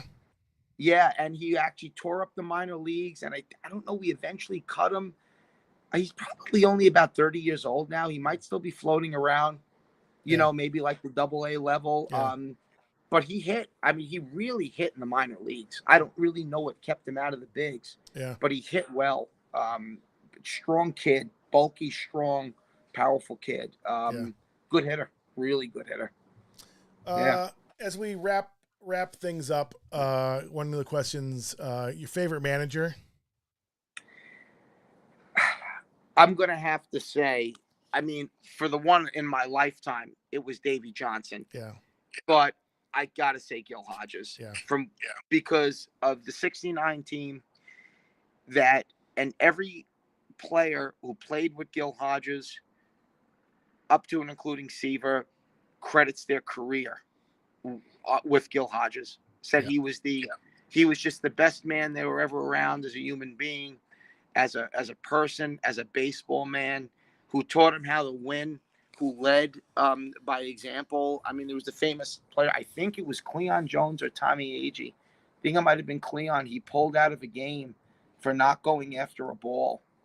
In 69, the 69 team came back against a certain team from Chicago. I was just going to bring it up. It wasn't for that damn black cat. You didn't even have those memories. That black cat did we had a 10-game lead in like August 5th or something. Oh no! It was September? Was it September. Later? You had a 9-game lead up. I think September 1st, a couple of days before Labor Day. And we were basically. That's what I always thought. It was September 1st too, and then somebody corrected me. And I didn't really look at it. No, it was September. It was early September, but it was September, and there was a pivotal in the season. It might have been in August. I think it might have been Cleon or might have been Agee, who were both great players. I met Tommy Agee once, wonderful guy, and who didn't go after a ball, and Gil Hodges walked out to the outfield and pulled him out of the game. For not chasing a ball. It wasn't like he lambasted him the whole way. Right. But it was something like, "Are you hurt? Because what was that about?" But it shook up the team, and Gil was a New York legend from Brooklyn. He was also a Marine. I think Gil fought. I think Gil saw combat action in World War II as a Marine. Wow. But a gentleman, not a in your face Lee Ermey, rest in peace Lee Ermey. But he was a man that just exuded respect for his prowess, for his leadership, and his kindness. He was also a kind man, and so I'm going to go with Gil Hodges, even though Davey is my favorite Met in my lifetime manager. But I'm going to go with Gil Hodges. Yeah, I pick Gil Hodges to manage the all-time squad. The Mets ended the 69 season 23-7. Wow. And we ended it losing 17 of our last 25. Wow. There you go. Wow. Well, we collapsed in '07. And '07, after that really good run we had in '06, Yeah. we collapsed in '07. And I think we were up 7 games with 17 games to play. Yeah. 7 games. That's a with collapse. 17 to play. That's a collapse. It was catastrophic. Yeah. I mean, it was just so, because that '07 team was a good squad too. Oh, definitely. The '06 team was a good squad. The '17 was pretty much the same team. Yeah. Just couldn't get it done. Yeah. Yeah. We couldn't get it done. In some ways, the '07 team was a little deeper, but we just collapsed. I mean, they just completely shit the bed, for lack of a better term. So, well, my brother. That's it. I would be remiss, and I would probably get yelled at here by my buddy Lou. Oh, if you didn't show me his room. If I didn't show him his shrine. Let me see. I hope he's not in there. No, I'm only kidding. Hold on one sec.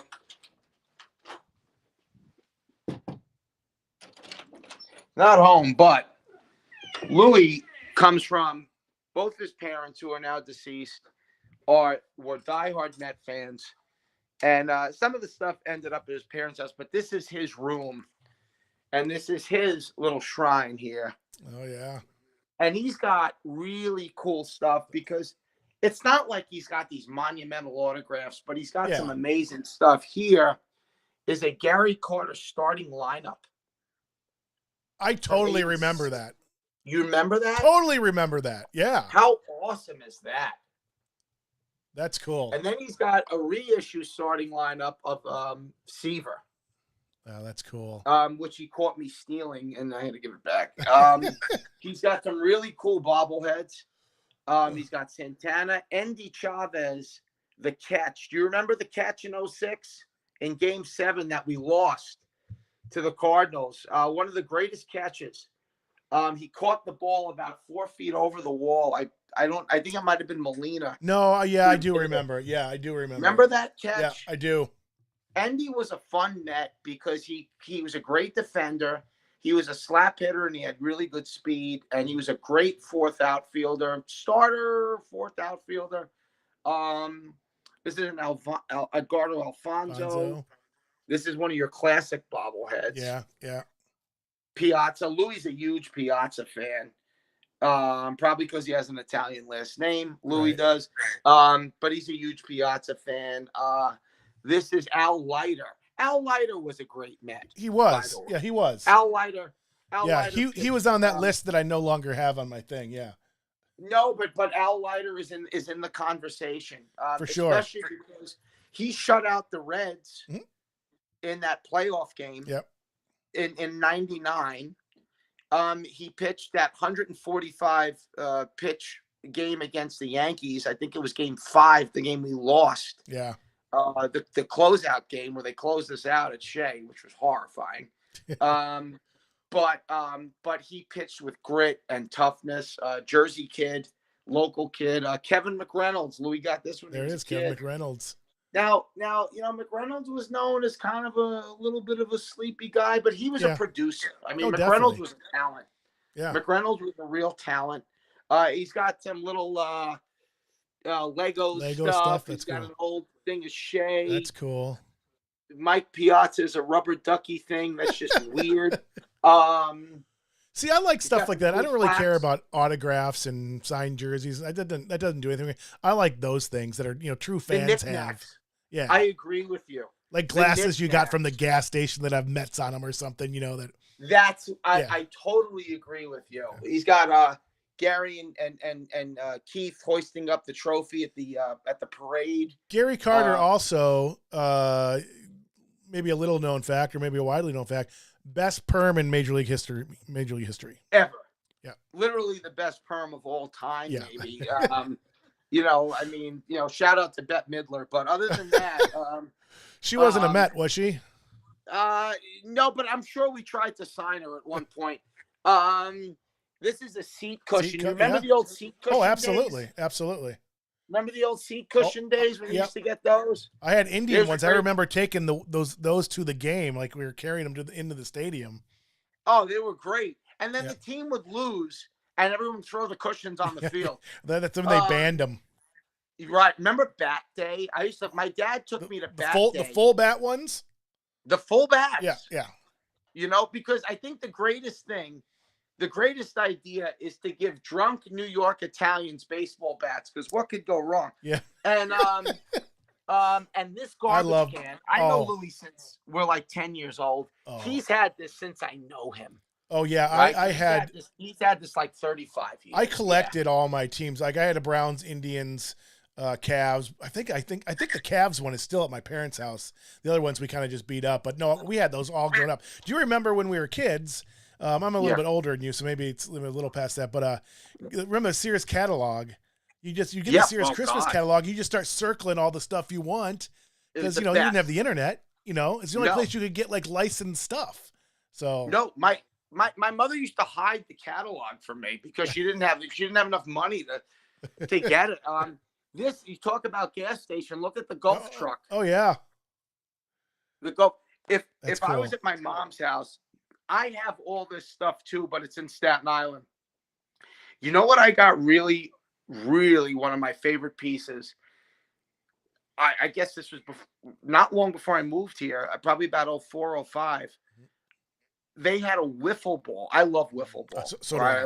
I grew up playing wiffle ball games. We grew up with it. Oh yeah. They had a Met wiffle ball and bat day. That's cool.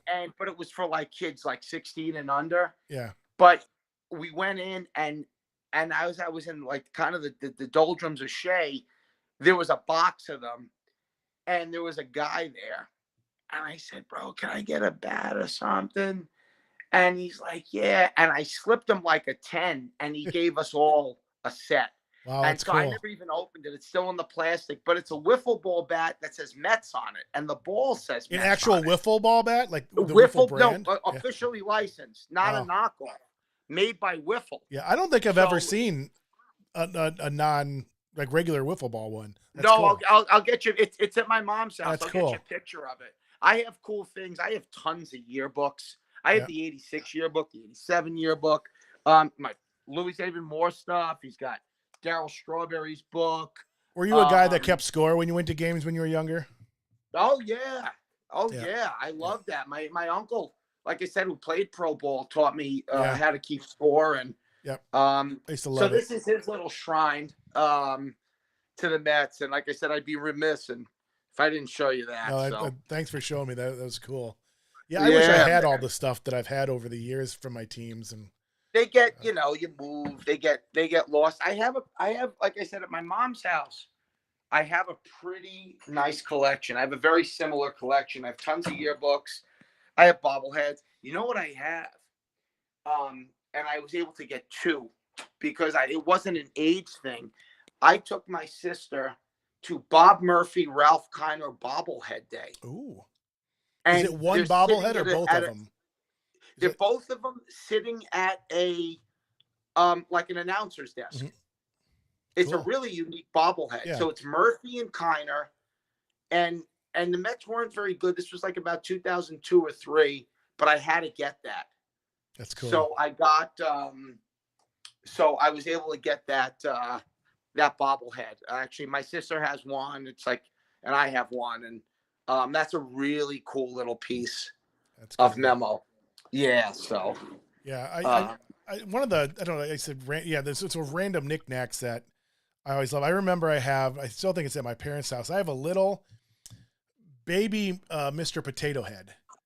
Oh, with cool. a Cubs hat with a Cubs thing on it. It's like the baby of the family, and it's a Cubs thing. But I mean, I have so many of those, or have had so many of them. That stuff. I love like stuff you said. Like I mean, the thing is about an autograph, and unless you really get it in kind of an intimate setting, I mean, you can buy them, you can do this, but those little things are actually harder to come by because they come and then they're gone. Yeah.